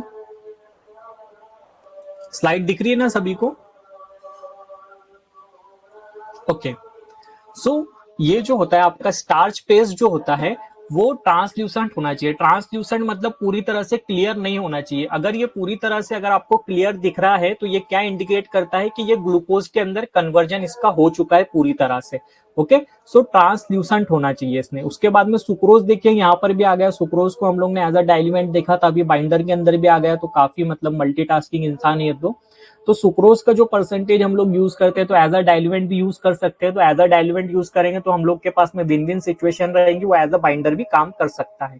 ठीक है, तो लिक्विड ग्लूकोज भी यूज कर सकते हैं, जैसे कि वेट ग्रेनुलेशन के अंदर यूज करते हैं। सुक्रोज के अंदर एक चीज ये है कि अगर हम लोग सुक्रोज यूज कर रहे हैं तो bacterial proliferation means chances of microbial growth, जो भी माइक्रोबियल का मल्टीप्लीकेशन होता है माइक्रो ऑर्गेनिज्म का, तो उसके चांसेस यहाँ पर बन जाते हैं। सुक्रोज का एक प्लस पॉइंट ये है कि थोड़ा सा सस्ता मिलता है मार्केट के अंदर, और इसको हम लोग एडेड एज अ सिरप के तौर के ऊपर भी यूज कर सकते हैं, प्रोड्यूस द हार्ड टैबलेट। तो ये सारी चीजें थी बाइंडर्स के बारे में। Okay, so binders and adhesive हम लोग क्यों यूज करते हैं? To improve the cohesive property. ठीक है, कोहेसिव प्रॉपर्टी को इंक्रीज करने के लिए यूज करते हैं। इसके जो एग्जांपल्स है बाइंडर के, नेचुरल गम, स्टार्च और सुक्रोज। ओके,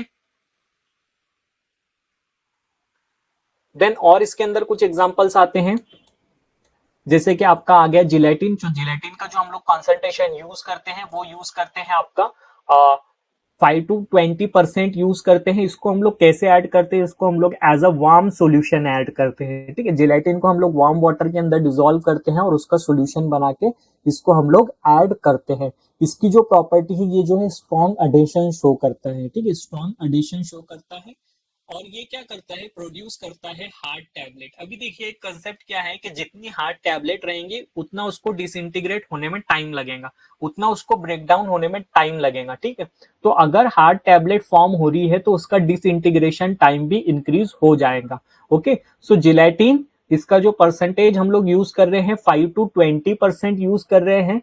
वार्म सॉल्यूशन के अंदर डाल के उसको यूज कर रहे हैं। स्ट्रॉन्ग एडेसिव प्रॉपर्टी है, लेकिन ये क्या करता है? हार्ड टैबलेट फॉर्म करता है, जिसकी वजह से इसका जो है डिसइंटीग्रेशन टाइम इंक्रीज हो जाता है। समटाइम इसको हम लोग एकेशिया के साथ में कंबाइन करके भी यूज कर सकते हैं। देन उसके बाद में आपका pre gelatinised starch. Pre gelatinised starch का दो कॉन्सेंट्रेशन में यूज करते हैं। अगर हम लोग डायरेक्टली कॉम्प्रेसिबल के लिए यूज कर रहे हैं तो 5 to 10% यूज करेंगे। अगर हम लोग वेट ग्रेनुलेशन के लिए यूज कर रहे हैं तो 5 to 75% इतना हम लोग कॉन्सेंट्रेशन यूज कर सकते हैं। ठीक है, इसका जो कंपोजिशन है यहाँ पर मेंशन है 5% of amylose plus 15% of amylopectin plus free amylopectin 80% of unmodified starch. तो ये इतना इंपॉर्टेंट नहीं है, जस्ट आपको कंसंट्रेशन और उसका नाम याद रखना है। Okay, hydroxy propyl methyl cellulose, HPMC. Okay, HPMC mainly जो हम लोग यूज करते हैं तो कोटिंग के अंदर यूज करते हैं, तो हम लोग उसको वहां पर भी पढ़ेंगे। बट अभी हम लोग एज अ बाइंडर इसको 2 to 5% के अंदर यूज करना होगा। ठीक है, HPMC commonly use binder for the direct compression. ठीक है, तो इसको हम लोग डायरेक्ट कॉम्प्रेशन के अंदर यूज करते हैं। एक तो डायरेक्ट कॉम्प्रेशन के अंदर भी यूज कर सकते हैं या फिर वेट ग्रेनुलेशन के अंदर भी यूज कर सकते हैं। ओके, देन उसके बाद में आता है आपका पॉलीविनाइल पायरिलिडोन। ओके, इसका जो कॉन्सेंट्रेशन है वो है 0.5 to 5% के अंदर हम लोग इसको यूज करते हैं। Okay, valuable binder for the chewable tablet. अगर हम लोग को च्यूएबल टैबलेट अगर मैन्युफैक्चर करनी रही तो उसके अंदर हम लोग मेनली यूज करते हैं polyvinyl pyrrolidone. Okay, then HPC that is the hydroxy propyl cellulose. इसका जो कॉन्सेंट्रेशन है वो 2 to 6% का कॉन्सेंट्रेशन है। उसी तरह से जो इथाइल सेल्यूलोज, इसका भी जो कॉन्सेंट्रेशन है वो 0.5 to 2% का कंसंट्रेशन है, used in alcoholic solution. Ethyl cellulose को हम लोग वाटर के अंदर नहीं डिसॉल्व करते हुए इसको हम लोग अल्कोहलिक सॉल्यूशन के अंदर इसका फॉर्मुलेशन करते हैं। Mainly with the moisture sensitive compound vitamin D. जैसे कि विटामिन डी जो है आपका मॉइस्चर सेंसिटिव है, तो उसके अंदर अगर हम लोग किसी तरीके का बाइंडर ऐड कर रहे हैं तो हम लोग को इथाइल सेल्यूलोज एक प्रेफरेंस मिल जाता है। उसके बाद में जो आता है आपका माइक्रोक्रिस्टलाइन सेल्यूलोज, तो माइक्रोक्रिस्टलाइन सेल्यूलोज भी हम लोग एज अ बाइंडर यूज कर सकते हैं। गेट 2001 के अंदर क्वेश्चन आया था, पहले जिपैड का नाम गेट था, तो 2001 के अंदर ये जो रेट के अंदर लिखा हुआ था कि इसका प्रॉपर्टी पूछा था कुछ तो भी, तो it enhance the solubility in tablet manufacturing. ठीक है, माइक्रोक्रिस्टलाइन सेल्यूलोज की एक और प्रॉपर्टीज आप नोट कर लीजिए कि ये क्या करता है? सॉल्युबिलिटी को इंक्रीज करता है। ओके, देन ये जो है फिल्म कोटिंग के बारे में हम लोग नेक्स्ट स्लाइड के अंदर डिस्कस करेंगे, बट यहाँ पर आप लोग एक चीज ध्यान में रख लीजिए कि जो भी मटेरियल आपके फिल्म कोटिंग के अंदर यूज होते हैं, तो मेनली जो फिल्म फॉर्मर जो होते हैं वो दो टाइप के होते हैं, आपके नॉन इंटेरिक और इंटेरिक। ओके, तो एचपीएमसी हम लोग ने जो बाइंडर्स में पढ़ा वो आपका नॉन इंटेरिक मटेरियल है, उसको एज हम लोग फिल्म फॉर्मर भी यूज कर सकते हैं। ओके, ये हम लोग फिल्म कोटिंग के अंदर पढ़ेंगे इसके बारे में। देन डिसइंटीग्रेंट्स, तो डिसइंटीग्रेंट्स तो मोस्टली आप सभी ने मतलब देखा ही होगा, डिसइंटीग्रेंट्स का जो भी मैंने आपको ट्रिक बताया था। तो डिसइंटीग्रेंट्स का मेन काम क्या होता है कि डिसइंटीग्रेंट क्या करते हैं, objective behind addition of disintegrant are to increase the surface area of the tablet fragment and to overcome the cohesive property that keep the particle together। अभी cohesive property के अंदर क्या होता है कि पार्टिकल जो है ना टुगेदर होते हैं, मीन्स एक दूसरे से एकदम चिपके हुए होते हैं। ओके, अभी डिसइंटीग्रेंट क्या करता है, डिसइंटीग्रेंट आके क्या करता है, इनको दूर दूर कर देता है। ठीक है, इस तरह से इनको तोड़ देता है, डिसइंटीग्रेट कर देता है। ओके, अभी देखिए स्टमक के अंदर जाने के बाद में समझ लो ये आपका टैबलेट था, इसके अंदर बहुत कॉम्पैक्ट फॉर्म के अंदर पार्टिकल्स थे। यहाँ पर आपने इसको इंटेक किया, इंटेक करने के बाद में स्टमक में गया, स्टमक के अंदर क्या हुआ कि जो भी डिसइंटीग्रेंट था तो उसने इसको डिसइंटीग्रेट किया। अभी डिसइंटीग्रेट करने के बाद में जो भी स्टमक के अंदर फ्लूइड है, ठीक है, तो फ्लूइड के ये कांटेक्ट में आ जाते हैं। ठीक है, तो इसका जो ये देखिए यहाँ पर क्या होता है कि यहाँ पर अगर ये फ्लूइड के कांटेक्ट में आएगा तो इतना ही फ्लूइड कांटेक्ट में आ पाएगा, लेकिन ये डिसइंटीग्रेट होने के बाद में इसका क्या होगा, एक्टिव सरफेस एरिया जो है ना, एक्टिव सरफेस एरिया इसका बढ़ जाएगा। ओके, एक्टिव सरफेस एरिया बढ़ जाएगा तो ये टैबलेट फटाफट डिसइंटीग्रेट होंगी, डिसोल्यूशन इसका होगा, देन उसके बाद में फटाफट एब्सॉर्प्शन होगा, और एब्सॉर्प्शन के बाद में जो भी इसका मैकेनिज्म ऑफ एक्शन या फिर जो भी इसका एलिमिनेशन एक्सक्रीशन वो चीज यहाँ पर होंगी। तो समझ में आ गया डिसइंटीग्रेट क्या कहते हैं, जो इसका इफेक्टिव सरफेस एरिया है,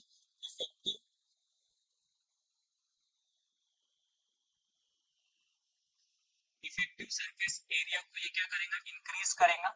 तो ये मेन फंक्शन होता है डिसइंटीग्रेंट का। और ये क्या करता है, मोस्टली जो इसका कोहेसिव फोर्स है उसको ब्रेक डाउन करता है, तो टैबलेट को ब्रेक डाउन करके डिसइंटीग्रेट करने में जो भी चीज मदद करती है उसको हम लोग बोलते हैं डिसइंटीग्रेंट्स। अभी इसके अंदर मैकेनिज्म भी है काफी सारे, अभी मैकेनिज्म के अंदर मैं आपको एकदम स्टेप बाय स्टेप नहीं बताऊंगा कि कौन से मैकेनिज्म के अंदर क्या होता है, क्योंकि वो आपके थ्योरेटिकल पार्ट से इंपॉर्टेंट है। जीपैट के अंदर आपको ऐसा मैकेनिज्म एक्सप्लेन करने को नहीं बोलता है। तो जस्ट हम लोग एक लिस्ट देख लेते हैं कौन से मैकेनिज्म से जो है ये पॉसिबल है। ठीक है, the tablet breaks by primary particles by one or more of the following mechanism. तो ये जो है मैकेनिज्म की लिस्ट यहाँ पर मेंशन है। सबसे पहले तो कैपिलरी एक्शन। कैपिलरी एक्शन आप लोगों ने देखा होगा किसी प्रैक्टिकल के अंदर के, कैपिलरी एक्शन क्या होता है, समझ लो कि अगर आप एक ग्लास के अंदर वाटर ले रहे हो और यहाँ पर अगर आप थ्रेड डीप करके रख रहे हो, ठीक है, थ्रेड डीप करके रख रहे हो, और जबकि वाटर जो है इतना ही है ग्लास के अंदर, तो कुछ टाइम के बाद में यहाँ पर भी जो है आपको थ्रेड जो है वो वेट दिखेगा। ठीक है, यहाँ पर भी जो है आपको वाटर दिखेगा। तो ये जो मैकेनिज्म होता है इसको हम लोग बोलते हैं कैपिलरी एक्शन।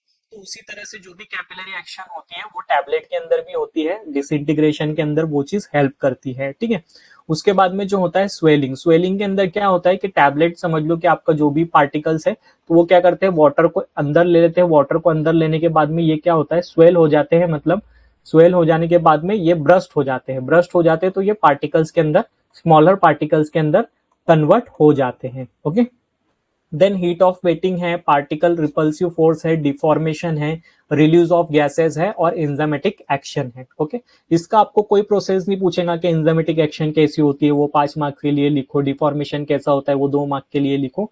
जस्ट एक आपको अंडरस्टैंडिंग के लिए याद रखना है कि हाँ ये प्रोसेस हो सकती है डिसइंटीग्रेशन के अंदर। ओके, सो हम लोग ने कुछ 6 से 7 जो है लिस्ट देख ली, तो आपको ये ध्यान में रखना है।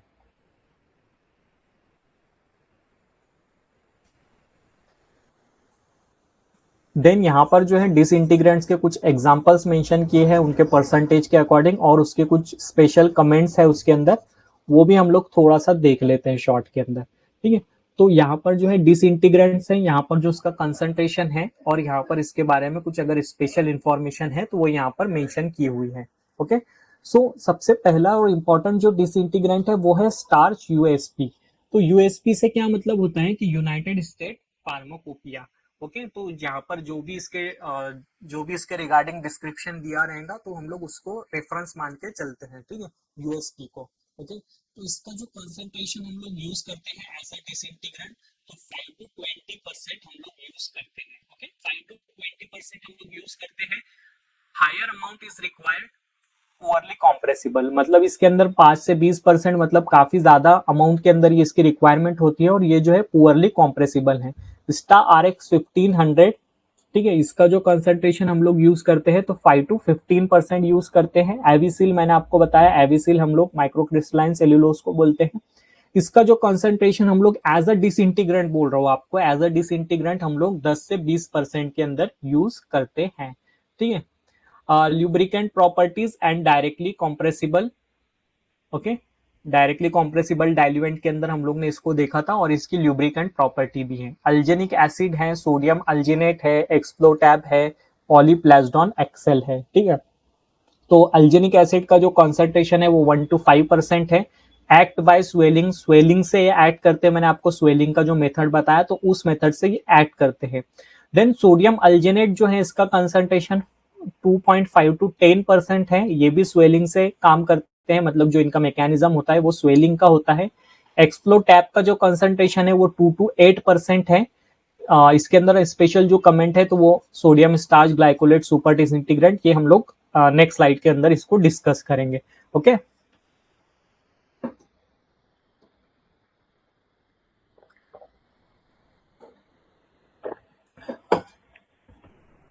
देन ये और कुछ डिसइंटीग्रेंट्स के एग्जांपल हैं, जैसे अंबरलाइट।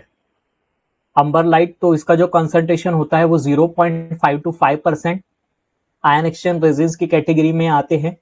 मिथाइल सेल्यूलोज और सोडियम सेल्यूलोज वगैरह इसके अंदर जो होता है HPMC, तो इसके अंदर जो कंसंट्रेशन हम लोग यूज करते हैं 5 to 10% यूज करते हैं। एसिडाइसोल, इसको हम लोग सुपर डिसइंटीग्रेंट की कैटेगरी में पढ़ेंगे, यहाँ पर हम लोग परसेंटेज देख लो आप, इसका 1 to 3% यूज करते हैं डायरेक्ट कॉम्प्रेशन के अंदर।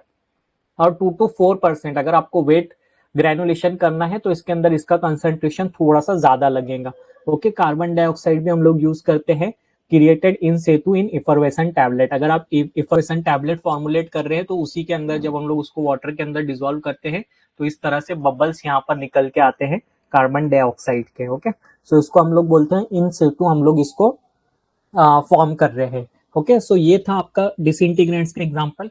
जस्ट इसके अंदर आपको याद ये रखना है कि कौन से इसके एग्जांपल है और कौन से कॉन्सेंट्रेशन के अंदर हम लोग इसको यूज करते हैं, ओके।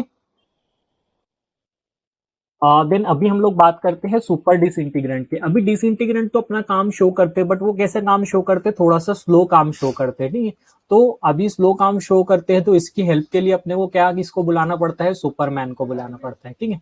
तो सुपरमैन को बुलाना पड़ता है, तो सुपरमैन तो आपको पता है कि मतलब ये एक तरीके का सुपर हीरो है, तो बहुत फास्ट काम करेगा। तो सुपर डिसइंटीग्रेंट क्या करता है, सुपर डिसइंटीग्रेंट बहुत फास्ट काम करता है, ठीक है। तो डिसइंटीग्रेंट का आपको मैकेनिज्म पता है कि डिसइंटीग्रेंट हम लोग क्यों यूज करते हैं, to facilitate the breakdown, to facilitate the breakdown of the tablet into the granule. समझ लो ये टैबलेट है, इसको जब भी हम लोग इनटेक करते हैं तो स्टमक के अंदर जाने के बाद में इसका ब्रेकडाउन होता है स्मॉलर पार्टिकल्स के अंदर, जिसको हम लोग बोलते हैं डिसइंटीग्रेशन। तो डिसइंटीग्रेशन में कौन हेल्प करता है, डिसइंटीग्रेंट हेल्प करता है। अभी डिसइंटीग्रेंट और सुपर डिसइंटीग्रेंट में क्या डिफरेंस है, तो जो आपका सुपर डिसइंटीग्रेंट जो होता है, ओके,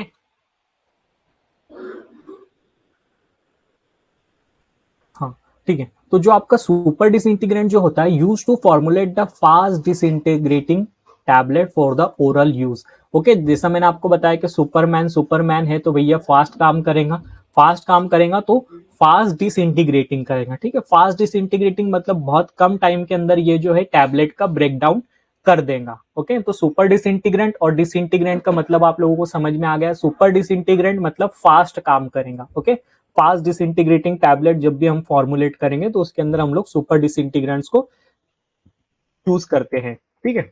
अभी इसके अंदर खास बात क्या है कि यूज्ड इन लो कंसंट्रेशन, ठीक है। सुपर डिसइंटीग्रेंट जो है इसको हम लोग लो कंसंट्रेशन के अंदर यूज करते हैं, मतलब इसका जो कंसंट्रेशन होता है वो काफी कम कंसंट्रेशन के अंदर हम लोग इसको यूज करते हैं। Have the greater disintegrating property, इसकी जो डिसइंटीग्रेटिंग प्रॉपर्टी होती है वो थोड़ी सी ज्यादा होती है, ग्रेटर होती है। हाइग्रोस्कोपिक इन नेचर, जाहिर सी बात है हाइग्रोस्कोपिक रहेगा, जितना हाइग्रोस्कोपिक रहेगा तो उतना अच्छा रहेगा, क्योंकि उतना वो मॉइस्चर को एब्सॉर्ब करेगा और उसकी वजह से जो है डिसइंटीग्रेशन जल्दी होगा। हाइग्रोस्कोपिक इन नेचर, बट इसका हाइग्रोस्कोपिक इन नेचर की वजह से इसको हम लोग मॉइस्चर सेंसिटिव ड्रग के अंदर यूज नहीं कर सकते हैं, ठीक है। मॉइस्चर सेंसिटिव ड्रग, अभी देखिए मॉइस्चर सेंसिटिव ड्रग और जो आपका है सुपर डिसइंटीग्रेंट, ये भी एक दूसरे के दुश्मन है, ठीक है, ये भी एक दूसरे के दुश्मन है। पहले हम लोग ने देखा था कि जो लैक्टोज है वो लैक्टोज और अमाइन कंटेनिंग ड्रग दोनों एक दूसरे के दुश्मन है। अभी दूसरा दुश्मन हमको मिल गया है सुपर डिसइंटीग्रेंट और मॉइस्चर सेंसिटिव ड्रग, दोनों एक दूसरे के दुश्मन है, तो दोनों कभी भी साथ में नहीं आ सकते, ठीक है। आपके भी कॉलेज में होता है ना कि आपके कॉलेज में अगर आपकी किसी से दुश्मनी है तो फिर आप लोग दोनों एक साथ में मतलब लंच को नहीं जाते हैं, दोनों कभी एक साथ में कहीं कैंटीन वगैरह नहीं जाते, तो उसी तरह से ये भी है। ओके, तो देखिए अभी इसको हम लोग याद कैसे करेंगे सुपर डिसइंटीग्रेंट को, तो काफी सिंपल टेक्निक है। आपको पूरे कंसंट्रेशन से स्क्रीन के ऊपर देखना है, तो आपको रिवीजन की भी नीड नहीं पड़ेगी, सारी चीजें आपको यहीं पर याद हो जाएंगी। ओके, तो एक चीज आपको याद रखना है कि सोनम स्टार, सोनम जो है एक तरीके के सोनम कपूर जो स्टार है, तो उन्होंने क्या करवाया था, एक बार एक्सपोर्ट करवाया था उन्होंने प्राइम जेल का, यानी काफी एक प्राइम जेल था फॉरेन से, उन्होंने इंडिया के अंदर मतलब उन्होंने फॉरेन से एक्सपोर्ट करवाया था उसको। तो सोनम स्टार्च ने क्या करवाया था, एक्सपोर्ट करवाया था प्राइम जेल। तो सोनम स्टार्च से आपको क्या याद रखना है, सोडियम स्टार्च ग्लाइकोलेट, ठीक है, सोनम स्टार यानी सोडियम स्टार्च ग्लाइकोलेट। एक्सपोर्ट से क्या याद रखना है आपको, एक्सप्लोटैब, और प्राइम से क्या याद रखना है आपको, प्रीमो जेल, ठीक है। प्राइम जेल से आपको याद रखना है प्रीमो जेल, ठीक है, प्रीमो जेल। तो ये जो है सोडियम स्टार्च ग्लाइकोलेट एक सुपर डिसइंटीग्रेंट का केमिकल नेम है, उसके दो ब्रांड नेम है। दो ब्रांड नेम कौन से इसके ब्रांड नेम है, तो वो है एक्सप्लोटैब और प्राइम जेल। इसको कैसे याद रखोगे, export the prime gel. Okay, sodium starch glycolate, उसके दो नाम है Explotab and primojel. Okay, अभी देखिए वो किसी मूवी के अंदर बताया ना उसने कि एसीडीसी कार, शायद गोविंदा की मूवी है, तो उससे हम लोग ने यहाँ पर एक ट्रिक निकाला। तो एसी डाइसोल और आपका जो है कार, कार से क्या याद रखना है आपको, क्रॉस कैरमेलोस सोडियम, ठीक है, क्रॉस कैरमेलोस सोडियम, इसके अंदर भी कार है, ठीक है। तो एसीडीसी कार, एसीडीसी कार से आपको क्या याद रखना है, एसीडीसी से आपको याद रखना है एसी डाइसोल, और कार से आपको याद रखना है croscarmellose sodium. Okay, croscarmellose sodium.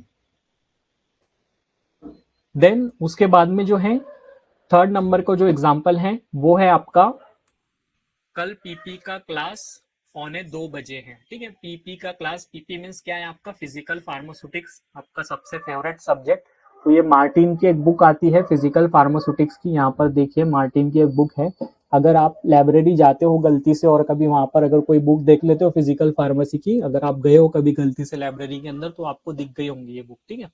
But देखना मत, क्योंकि काफी मतलब कॉम्प्लिकेटेड बुक लगती है, तो स्टूडेंट डर भी जाते हैं फिजिकल फार्मेसी से। एज सच फिजिकल फार्मेसी इतना हार्ड होता नहीं है, ठीक है।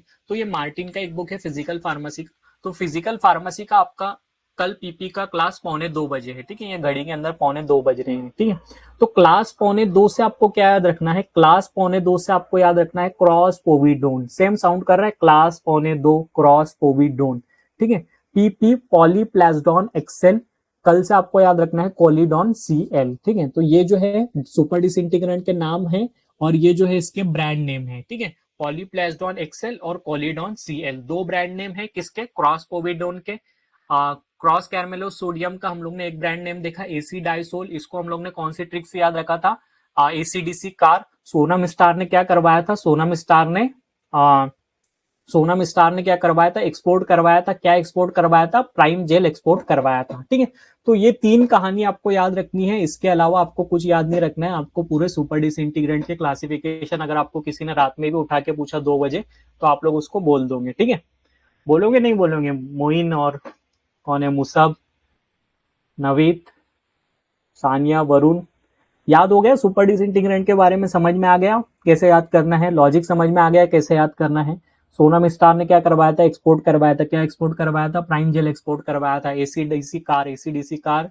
और आपका जो है कल पीपी का क्लास 1:45 है, ठीक है। सही में नहीं आपका पीपी का क्लास, अदरवाइज आप लोग व्हाट्सएप ग्रुप के ऊपर मैसेज करोगे, सर आपने तो बोला था कल पीपी का क्लास 1:45 है, तो अभी क्लास लो 1:45, ठीक है।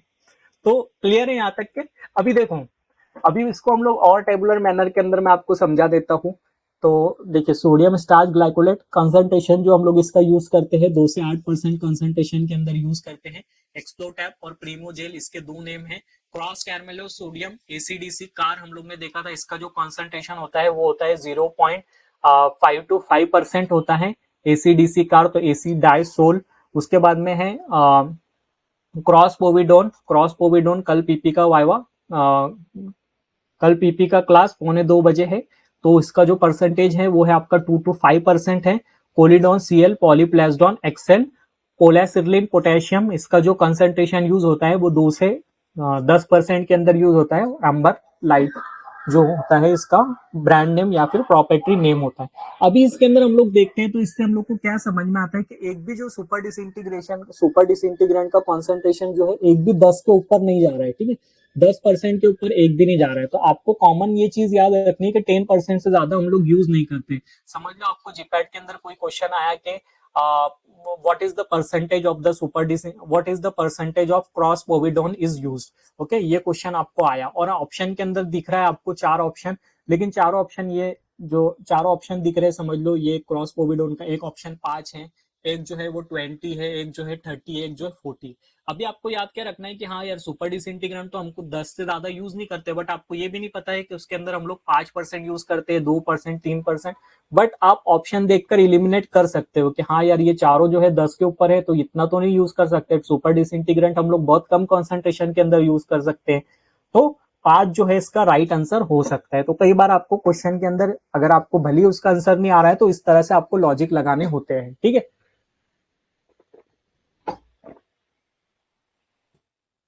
तो अभी हम लोग देखते हैं ल्यूब्रिकेंट के बारे में।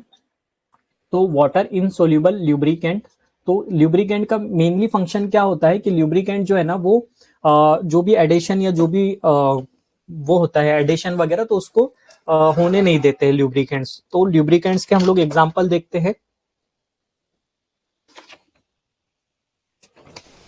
Just wait, okay. So mainly जो ल्यूब्रिकेंट का फंक्शन होता है तो ये क्या करता है, फ्रिक्शन को रिड्यूस करता है, ठीक है, रिड्यूस फ्रिक्शन, ठीक है, फ्रिक्शन को रिड्यूस करता है। तो इसको हम लोग ल्यूब्रिकेंट्स बोलते हैं। Between the wall of a tablet and the wall of a die during the tablet injection, जब भी आपका टैबलेट फॉर्मुलेट होता है, ठीक है, टैबलेट फॉर्मुलेट होने के बाद में जब भी वो इजेक्ट होता है, ठीक है, जब भी वो इजेक्ट होता है यानी डाई कैविटी से बाहर निकलता है तो उसको इजी बाहर निकालने के लिए हम लोग ल्यूब्रिकेंट यूज करते हैं जो कि आपका फ्रिक्शन रिड्यूस करता है। फ्रिक्शन रिड्यूस करने की वजह से ये जो है स्मूथली इजेक्ट हो जाता है, ठीक है। तो इसके अंदर जो है मोस्टली आपके दो टाइप्स के ल्यूब्रिकेंट्स आते हैं, एक जो होते हैं आपके वाटर इनसॉल्युबल और एक जो होता है वाटर सॉल्युबल, ओके। तो वाटर इनसॉल्युबल ल्यूब्रिकेंट मींस क्या है, ये वाटर के अंदर सॉल्युबलाइज नहीं होते हैं। तो इसका जो मोस्टली कॉमनली एग्जांपल है जो हम लोग मोस्टली यूज करते हैं तो वो है मैग्नीशियम स्टीयरेट, ठीक है। मैग्नीशियम स्टीयरेट हम लोग यूज करते हैं, इसका जो कंसंट्रेशन होता है वो होता है 0.25 to 0.5%। ये कॉन्सेंट्रेशन के अंदर हम लोग मैग्नीशियम स्टेरेट यूज करते हैं, ओके। देन स्टेरिक एसिड जो है आपका मेनली इसका जो कॉन्सेंट्रेशन हम लोग यूज करते हैं 1 to 3% यूज करते हैं। ग्लेसरिल बेहनेट और इसको हम लोग बोलते हैं कॉम्प्रिट्रॉल 888, ये इसका एक दूसरा नाम है, ब्रांड नेम है, इसको हम लोग यूज करते हैं 1 to 5%। टैल्क भी हम लोग यूज करते हैं एज अ ल्यूब्रिकेंट, तो टैल्क का जो कॉन्सेंट्रेशन होता है वो 1 to 2% होता है। Liquid paraffin up to 5%, okay. Problem with lubricant मतलब कई बार क्या होता है कि कई बार जैसे कि अगर आप लिक्विड पैराफिन या फिर ऐसे कोई ल्यूब्रिकेंट यूज कर रहे हैं तो कई बार ऐसी प्रॉब्लम होती है कि ऑयल स्पॉट्स आपको देखने को मिल जाते हैं, समझ लो कि आपके टैबलेट के ऊपर या फिर कहीं पर, तो ये भी एक तरीके की इनकम्पेटिबिलिटी होती है, ओके। बॉन्डी ल्यूब्रिकेंट, आपको एक पॉइंट ये याद रखना है कि स्टेरिक एसिड को हम लोग बॉन्डी ल्यूब्रिकेंट भी बोलते हैं, ठीक है, स्टेरिक एसिड को हम लोग बॉन्डी ल्यूब्रिकेंट्स भी बोलते हैं, ओके। तो ये कॉन्सेंट्रेशन और ये नाम आपको याद रखना है, स्पेशल कमेंट्स आप नहीं भी याद रखोगे तो कोई दिक्कत की बात नहीं है, बट आपको फंक्शन याद रखना है कि ल्यूब्रिकेंट्स हम लोग क्यों यूज करते हैं। तो ल्यूब्रिकेंट जो है बेसिकली आपका फ्रिक्शन रिड्यूस करता है। फ्रिक्शन रिड्यूस होने की वजह से क्या होता है, जो आपका टैबलेट का जो है ना स्मूथ इजेक्शन होता है, स्मूथ इजेक्शन होता है। अगर समझ लो अगर आप ल्यूब्रिकेंट ऐड नहीं कर रहे हो तो ल्यूब्रिकेंट ऐड नहीं कर रहे हो तो आपके टैबलेट के अंदर जो है इजेक्ट जो होगी टैबलेट वो इतनी इजीली नहीं होंगी, उसके अंदर कुछ तो भी फ्रिक्शन होगा। फ्रिक्शन होगा तो हो सकता है कि टैबलेट के अंदर कुछ ब्रेकिंग हो जाए, या फिर टैबलेट के जो कैपिंग या फिर लैमिनेशन जो भी दूसरी प्रॉब्लम है वो हो सकती है।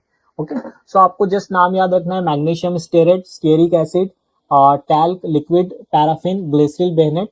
ओके, फिर उसके बाद में आता है आपका सॉल्युबल ल्यूब्रिकेंट।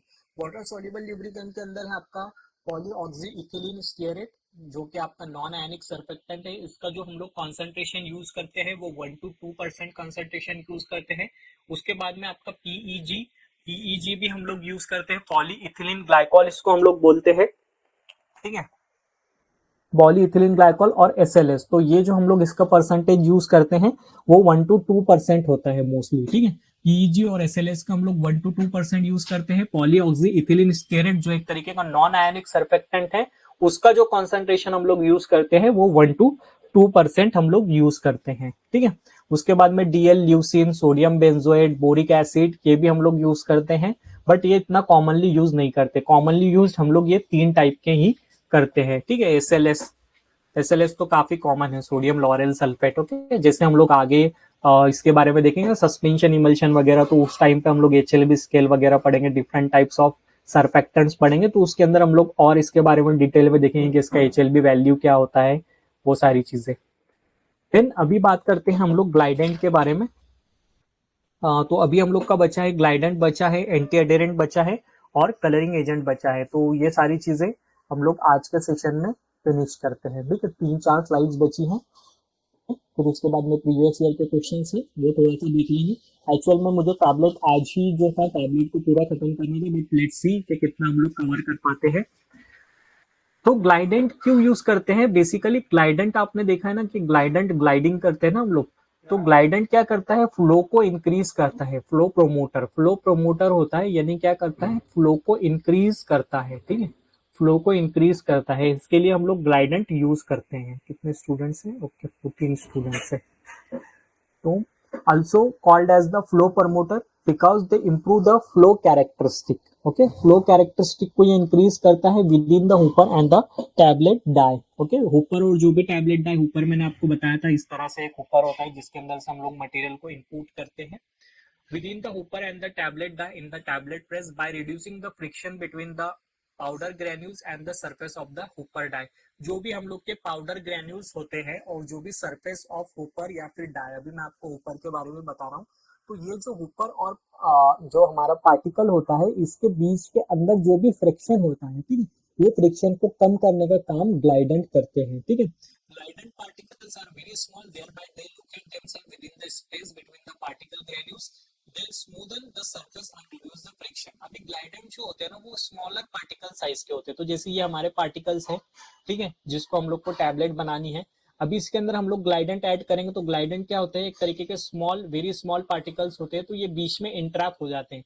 बीच में इंट्रैप होने की वजह से ये क्या करते हैं, इसके अंदर से जो फ्रिक्शन होता है, फ्रिक्शन को ये क्या करते हैं, फ्रिक्शन को रिड्यूस करते हैं। फ्रिक्शन को रिड्यूस करते हैं तो इसका जो फ्लो है वो इंक्रीज हो जाता है, ठीक है, फ्लो जो होता है वो इंक्रीज हो जाता है। अभी मोस्टली जो है ना, आपने लैकमन के अंदर जब आप देखोगे ग्लाइडेंट के बारे में, तो वहां पर 2 टाइप की इन्होंने प्रॉब्लम दे रखी है। एक जो होता है वो ब्रीजिंग प्रॉब्लम होता है, तो ब्रीजिंग जैसे कि ये आपका क्या है, ऊपर है, ठीक है, ये आपका ऊपर है, ऊपर में समझ लो आपने जो भी आपका मटेरियल है वो डाला, तो मटेरियल डालने के बाद में क्या होता है कि वो इस तरह से ना एक ब्रीजिंग फॉर्म कर देता है, ठीक है, इस तरह से एक ब्रीजिंग फॉर्म कर देता है। मतलब वो फ्लो नहीं होता है ऐसा, ऊपर थोड़ा सा रुक जाता है, मतलब यहाँ पर भी पूरे पार्टिकल्स होते हैं, बट इस तरह से एक आर्क लाइक फॉर्म कर देता है, ठीक है, आर्क लाइक फॉर्म कर देता है, एक ब्रिज लाइक फॉर्म कर देता है। तो ये प्रॉब्लम को हम बोलते हैं ब्रिजिंग, ठीक है, ब्रिजिंग बोलते हैं। और इसी को हम लोग दूसरा बोलते हैं आर्किंग, आर्चिंग, आर्चिंग। तो अभी इसको आर्क, आर्चिंग क्यों बोल रहे हैं, क्योंकि ये आर्क लाइक स्ट्रक्चर फॉर्म हो जा रहा है, एक ब्रिज लाइक स्ट्रक्चर फॉर्म हो जा रहा है, तो उसी की वजह से हम लोग ने इसका नाम दे दिया है, एक तो ये ब्रिजिंग या फिर आर्चिंग। तो ये एक प्रॉब्लम होती है, ठीक है। ये एक प्रॉब्लम क्यों हो रही है, क्योंकि जो है इसके अंदर फ्रिक्शन काफी ज्यादा है और इसका फ्लो कम है। फ्लो कम है तो ये नीचे नहीं जाने की बजाय ये ऊपर ही रुका हुआ रहता है, तो रुका हुआ होने की वजह से ये आर्क लाइक स्ट्रक्चर फॉर्म हो जाता है, ठीक है, कमान लाइक स्ट्रक्चर फॉर्म हो जाता है। कमान देखा, तीर कमान, इस तरह से एक स्ट्रक्चर फॉर्म हो जाता है, तो इसको हम बोलते हैं आर्चिंग या फिर ब्रिजिंग। तो ये एक प्रॉब्लम हो गई। अभी दूसरी प्रॉब्लम क्या होती है, ये आपका ऊपर है, ठीक है, ये ऊपर हो गया।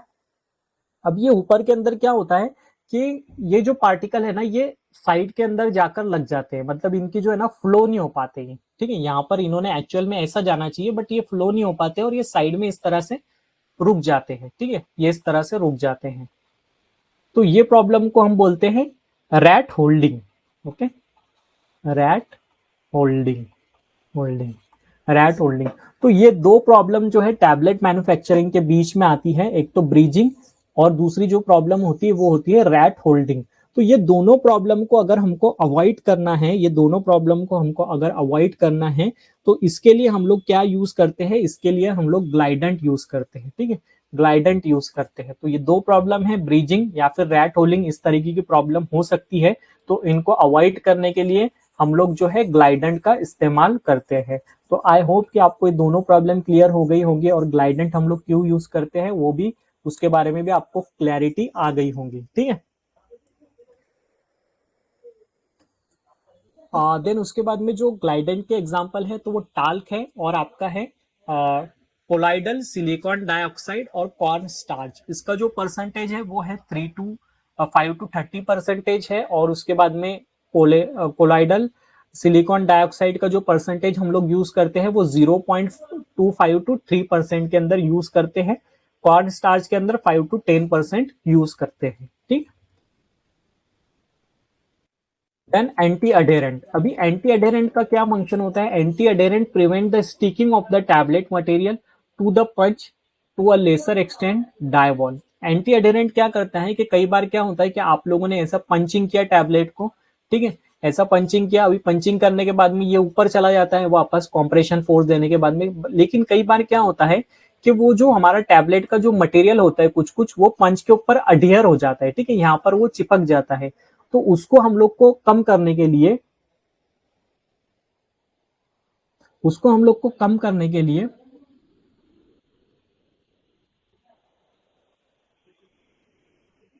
Okay Atharva, I will answer to your question. अभी हम लोग इसके बारे में देख लेते हैं थोड़ा सा, लास्ट में मैं आपको बताऊंगा। तो एंटी एडेरेंट हम लोग क्यों यूज करते हैं, तो एंटी एडेरेंट क्या होता है कि टैबलेट कई बार क्या होता है पंच के ऊपर स्टिक हो जाती है, ठीक है, या फिर डायवॉल के अंदर भी स्टिक हो जाती है कई बार। तो उसको हम लोग को सॉल्व करने के लिए वहां पर एंटी अडेरेंट हम लोग को यूज करना होता है, ठीक है। अभी एंटी अडेरेंट के जो एग्जांपल है वो है आपके टाल्क, देन उसके बाद में है कॉर्न स्टार्च, कैबोसिल, सिलियॉइड, और ये भी इसके एग्जांपल है DL leucine, sodium lauryl sulphate, metallic steroids, ठीक है। तो ये सारे जो है एंटी एडेरेंट के एग्जांपल है। आपको इंडिविजुअल अगर परसेंटेज नहीं याद होते हैं तो आपको एक चीज याद रखना है कि मतलब 10% से जो भी इसके अंदर हम लोग कम यूज करते हैं, ठीक है।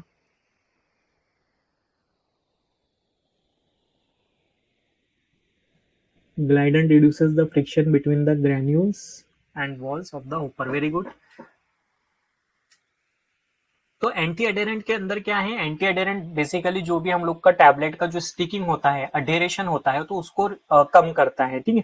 कंसंट्रेशन आपको एज सच अगर इतने कंसंट्रेशन नहीं याद होते तो आपको एक कॉमन कंसंट्रेशन याद रखना है कि 10% से लेस यूज करते हैं, ठीक है। एग्जाम्पल जो है कॉमन जो है इसके अंदर टाल्क है, कॉर्न स्टार्च है, कैबोसिल है, या फिर सिलियॉइड, इस तरह से इसके एग्जाम्पल्स है। अभी इसके अंदर कलरेंट्स के बारे में हम लोग डिस्कस करते हैं। कलरेंट्स एज सच मतलब टैबलेट के अंदर इतना इंपॉर्टेंट नहीं था, बट जीपैट 2022 का जो 20 का जो पेपर था थोड़ा सा एक्सेप्शन था, जिसके अंदर उन्होंने ल्यूडी प्रेस वगैरह के बारे में पूछा था, तो उसके अंदर उन्होंने जो है लेग्स के कंसंट्रेशन के अंदर बारे में पूछा था। अभी कलरेंट्स को एक्सप्लेन करने की जरूरत है, कलरेंट्स हम लोग क्यों यूज करते हैं।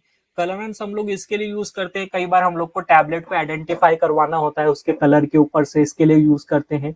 कई बार हम लोग को हमारी जो टैबलेट है उसको थोड़ा सा अलग दिखाना होता है दूसरे ब्रांड से, तो इसके लिए हम लोग यूज करते हैं। कई बार हम लोग को अपने खुद का ब्रांड का कुछ स्पेसिफिक कलर दिखाना पड़ता है, उसके लिए हम लोग यूज करते हैं। कई बार जो है पेशेंट की जो कॉम्प्लायंस बढ़ा देता है, मतलब कि अगर आप बच्चों को दो अलग अलग कलर की जेम्स अगर देते हैं आप उनको, येलो, रेड, ऑरेंज, तो उनको थोड़ा सा अपीलिंग लगता है, उनको थोड़ा सा अच्छा लगता है, ठीक है।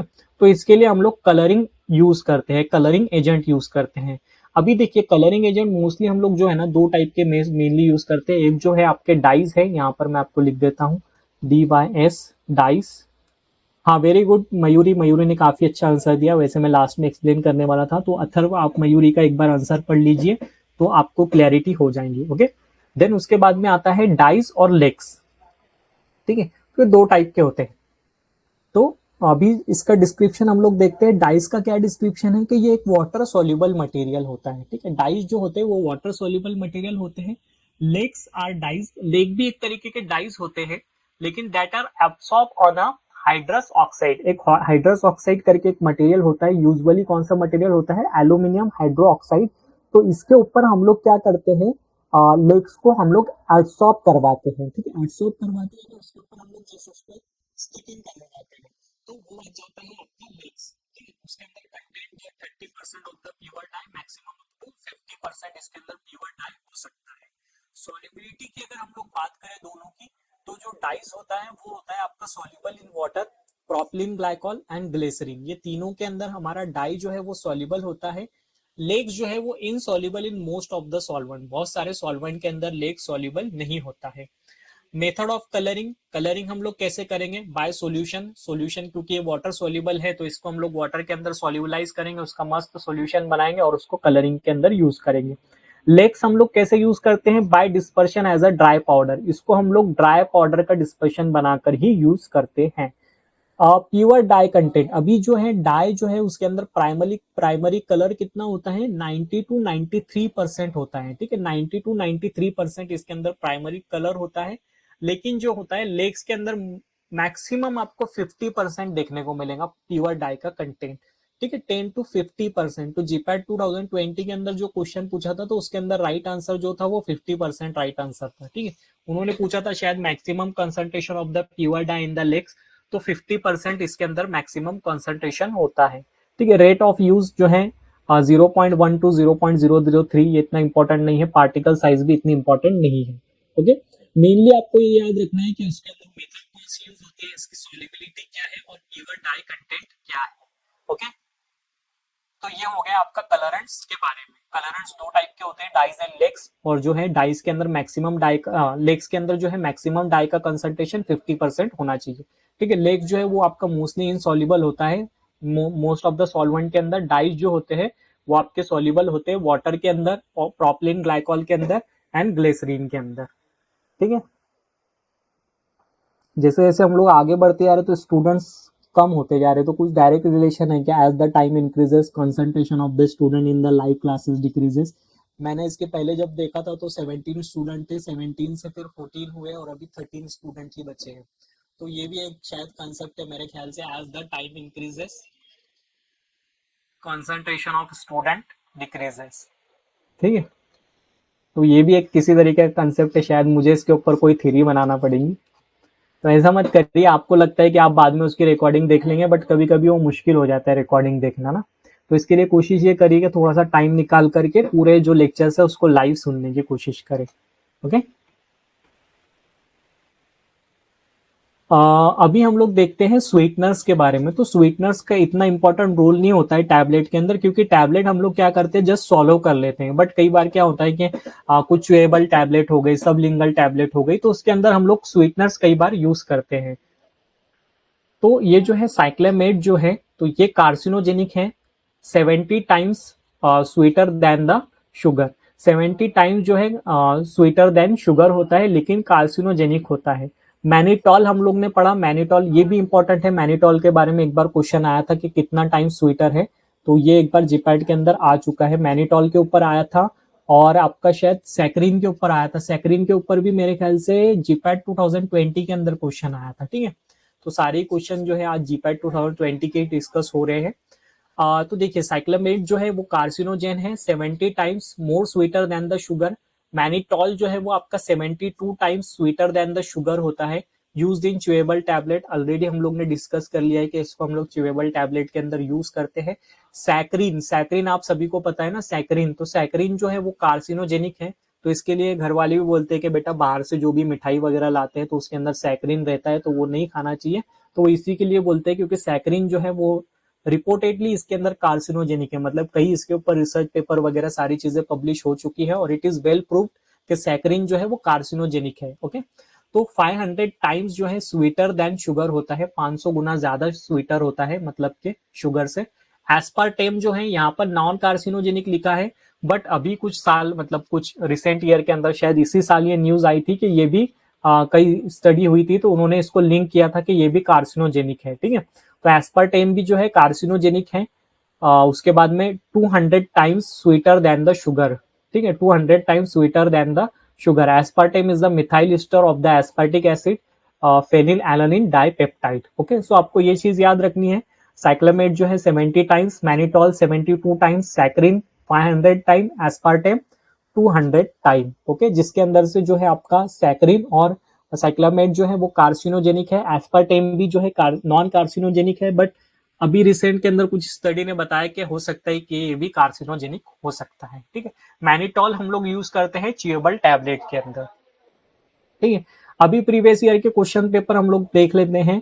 तो उसके पहले आप मुझे एक चीज बताओ कि प्रीवियस ईयर के क्वेश्चन पेपर हम लोग पहले सॉल्व करते हैं या फिर टैबलेट इवेल्युएशन टेस्ट भी मतलब आज ही हम लोग को कंप्लीट करना है या फिर नेक्स्ट लेक्चर के अंदर करना है, तो ये आपके ऊपर चॉइस है। अगर आपकी कैपेसिटी है, क्योंकि मेरी तो कैपेसिटी है कि मैं इसके आगे भी पढ़ा सकता हूँ 9:30 तक के या फिर 9:15 तक के हम लोग पूरा चैप्टर कंक्लूड कर देंगे।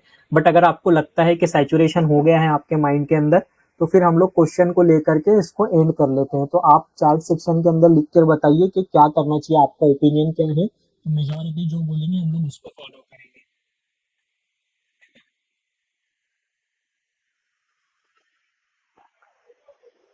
प्रीवियस ईयर क्वेश्चन फर्स्ट, मतलब previous year question paper, previous year के क्वेश्चंस को डिस्कस करके फिर ये लेक्चर को यहीं पर एंड कर दे, या फिर टैबलेट के जो भी मेरे ख्याल से इवैल्यूएशन पैरामीटर और फिर टैबलेट कोटिंग वगैरह, ये 2 पॉइंट बचा है। मतलब मैक्सिमम अपना हाफ आवर या फिर 40 मिनट्स का चैप्टर बचा है अभी। Evaluation in next lecture, Athar वो बोल रहे हैं you can continue sir. Okay, और कौन कौन है? As your wish. Dhanashree, Sania, Musab, Naina, Nimisha, Richa, ठीक है। तो मोस्टली स्टूडेंट ने बताया कि कंटिन्यू, तो ठीक है, फिर हम लोग ये लेक्चर को जो है अराउंड हम लोग और आधा घंटा कंक्लूड कर लेते हैं। उसके बाद में फिर डिस्कस करते हैं प्रीवियस ईयर क्वेश्चंस। तो एज सच हम लोग ने वो क्लास के अंदर डिस्कस कर लिया था, ठीक है। हम लोग प्रीवियस ईयर क्वेश्चन पहले डिस्कस करते हैं, उसके बाद में हम लोग को लगता है कि टाइम है, तो फिर मैं आगे का भी लेक्चर आज ही टैबलेट हम लोग कंप्लीट कर लेंगे, ठीक है। तो 2019 के अंदर क्वेश्चन आया था, लेकिन एक बात यह है कि एग्जाम है सर्कल। ओके विश्वजीत, कोई दिक्कत नहीं। तो आप लोग एग्जाम के ऊपर भी फोकस करिए, और हो सकता है तो फिर आप यहाँ पर जो भी 9 के बाद में जो भी लेक्चर होगा प्रीवियस ईयर को क्वेश्चन पेपर के बाद में हम लोग जो भी डिस्कस करेंगे उसको आप रिकॉर्डिंग के अंदर 1.5x के ऊपर देख लीजिएगा, तो थोड़ा सा आपका टाइम भी बच जाएगा। क्वेश्चंस हम लोग सॉल्व करेंगे, लेकिन एक प्रॉब्लम है कि मुझे कुछ पता नहीं है क्वेश्चंस के बारे में, तो इस सब के आंसर आपको ही देना है, ठीक है। मैंने अभी just first year B pharm में एडमिशन लिया हूँ। तो जीपैट 2019 के अंदर देखो एक क्वेश्चन पूछा था कि in tablet hydroxy propyl methyl cellulose is used as. Okay, so tablet के अंदर हाइड्रोक्सी प्रोपाइल मिथाइल सेलुलोज हम लोग ने पढ़ा है, बट यहाँ पर हम लोग ने एक चीज पढ़ा था इसको, कि हम लोग इसको फिल्म फॉर्मर के अंदर भी यूज करते हैं। तो जैसे हम लोग आगे पढ़ेंगे तो फिल्म फॉर्मर के अंदर मैं बताऊंगा, तो उसके अंदर काफी इंपॉर्टेंट रोल है हाइड्रोक्सी प्रोपाइल मिथाइल सेलुलोज का। तो उसका जो आंसर है होना चाहिए वो बी होना चाहिए। ओके, 2018 जीपैट के अंदर जो क्वेश्चन था तो वो कौन सा है? 2018 का क्वेश्चन क्या है? Substance used to reduce the friction during the tablet compression and facilitate the ejection of the tablet from the die cavity is called as. तो ये हम लोग ने पढ़ा था, तो कौन सी चीज हो सकती है इसके अंदर? 2018 का क्वेश्चन है। मोइन बोल रहे हैं ल्यूब्रिकेंट। तो देखो मैं आपको थोड़ा सा इजी कर देता हूँ। ह्यूमेक्टेंट तो नहीं आएगा, क्योंकि ह्यूमेक्टेंट जो है कूलिंग सेंसेशन देता है। तो क्या होना चाहिए इसका answer? Okay, so most of the student A बोल रहे हैं, तो मैं ए कंसीडर करके चलता हूँ यहाँ पर। तो ल्यूब्रिकेंट हो सकता है इसका आंसर। Very good Vishwajeet, Mayuri, Naved. अभी 2015 के अंदर ये क्वेश्चन आया था, delayed disintegration in tablet is a result of. तो इसके अंदर क्या आएगा कि लार्ज फोर्स ऑफ कॉन्ट्रेक्शन देंगे, या फिर स्मॉल फोर्स ऑफ कॉन्ट्रेक्शन देंगे, या फिर हायर अमाउंट ऑफ ग्रेन्यूल देंगे, या फिर लो अमाउंट ऑफ ग्रेन्यूल्स। तो इसका क्या हो सकता है कि अगर डिसइंटीग्रेशन के अंदर डिले हो रहा है, मतलब डिसइंटीग्रेशन टाइम थोड़ा ज्यादा जा रहा है, तो किस वजह से जा रहा है, मतलब कौन सी उसके अंदर कंडीशन हो सकती है? A large force of compression, देखो जितना फोर्स ऑफ कॉम्प्रेशन लगाएंगे, जितना हम लोग कॉम्प्रेस करेंगे टैबलेट को, जितना हम लोग फोर्स लगाएंगे तो उसको डिसइंटीग्रेट होने में भी उतना टाइम लगेगा, ठीक है। मतलब वो एकदम पैक हो जाएंगे ना, सारे पार्टिकल जो है आपस में एकदम पैक हो जाएंगे, ठीक है, सारे पार्टिकल आपस में एकदम पैक हो जाएंगे, तो इसको ब्रेक डाउन करने में भी काफी टाइम लगेगा। Okay, so very good Gayatri, Ujjwala, Naved, Mayuri. So A जो है इसका राइट आंसर है। 2014 का जो है ये वाला कौन सा, इसका क्या आंसर आना चाहिए 2014 वाला, ये वाला भी डिस्कस कर रहे हैं हम लोग। Which of the following is not added to a chewable tablet? हाँ, सानिया को शायद इस क्वेश्चन में कंफ्यूजन था एक बार। ओके, सो कौन सी चीज नहीं ऐड करना चाहिए? ओके, डिसइंटीग्रेंट हम लोग नहीं ऐड करते क्योंकि वो स्टमक में जाता ही नहीं है, उसका जो है माउथ के अंदर ही पूरा एब्सॉर्प्शन हो जाता है च्यूएबल टैबलेट का, उसको हम जब जस्ट च्यू कर लेते हैं तो उसके अंदर डिसइंटीग्रेंट की जरूरत नहीं होती है। सो very good, disintegrant is right answer.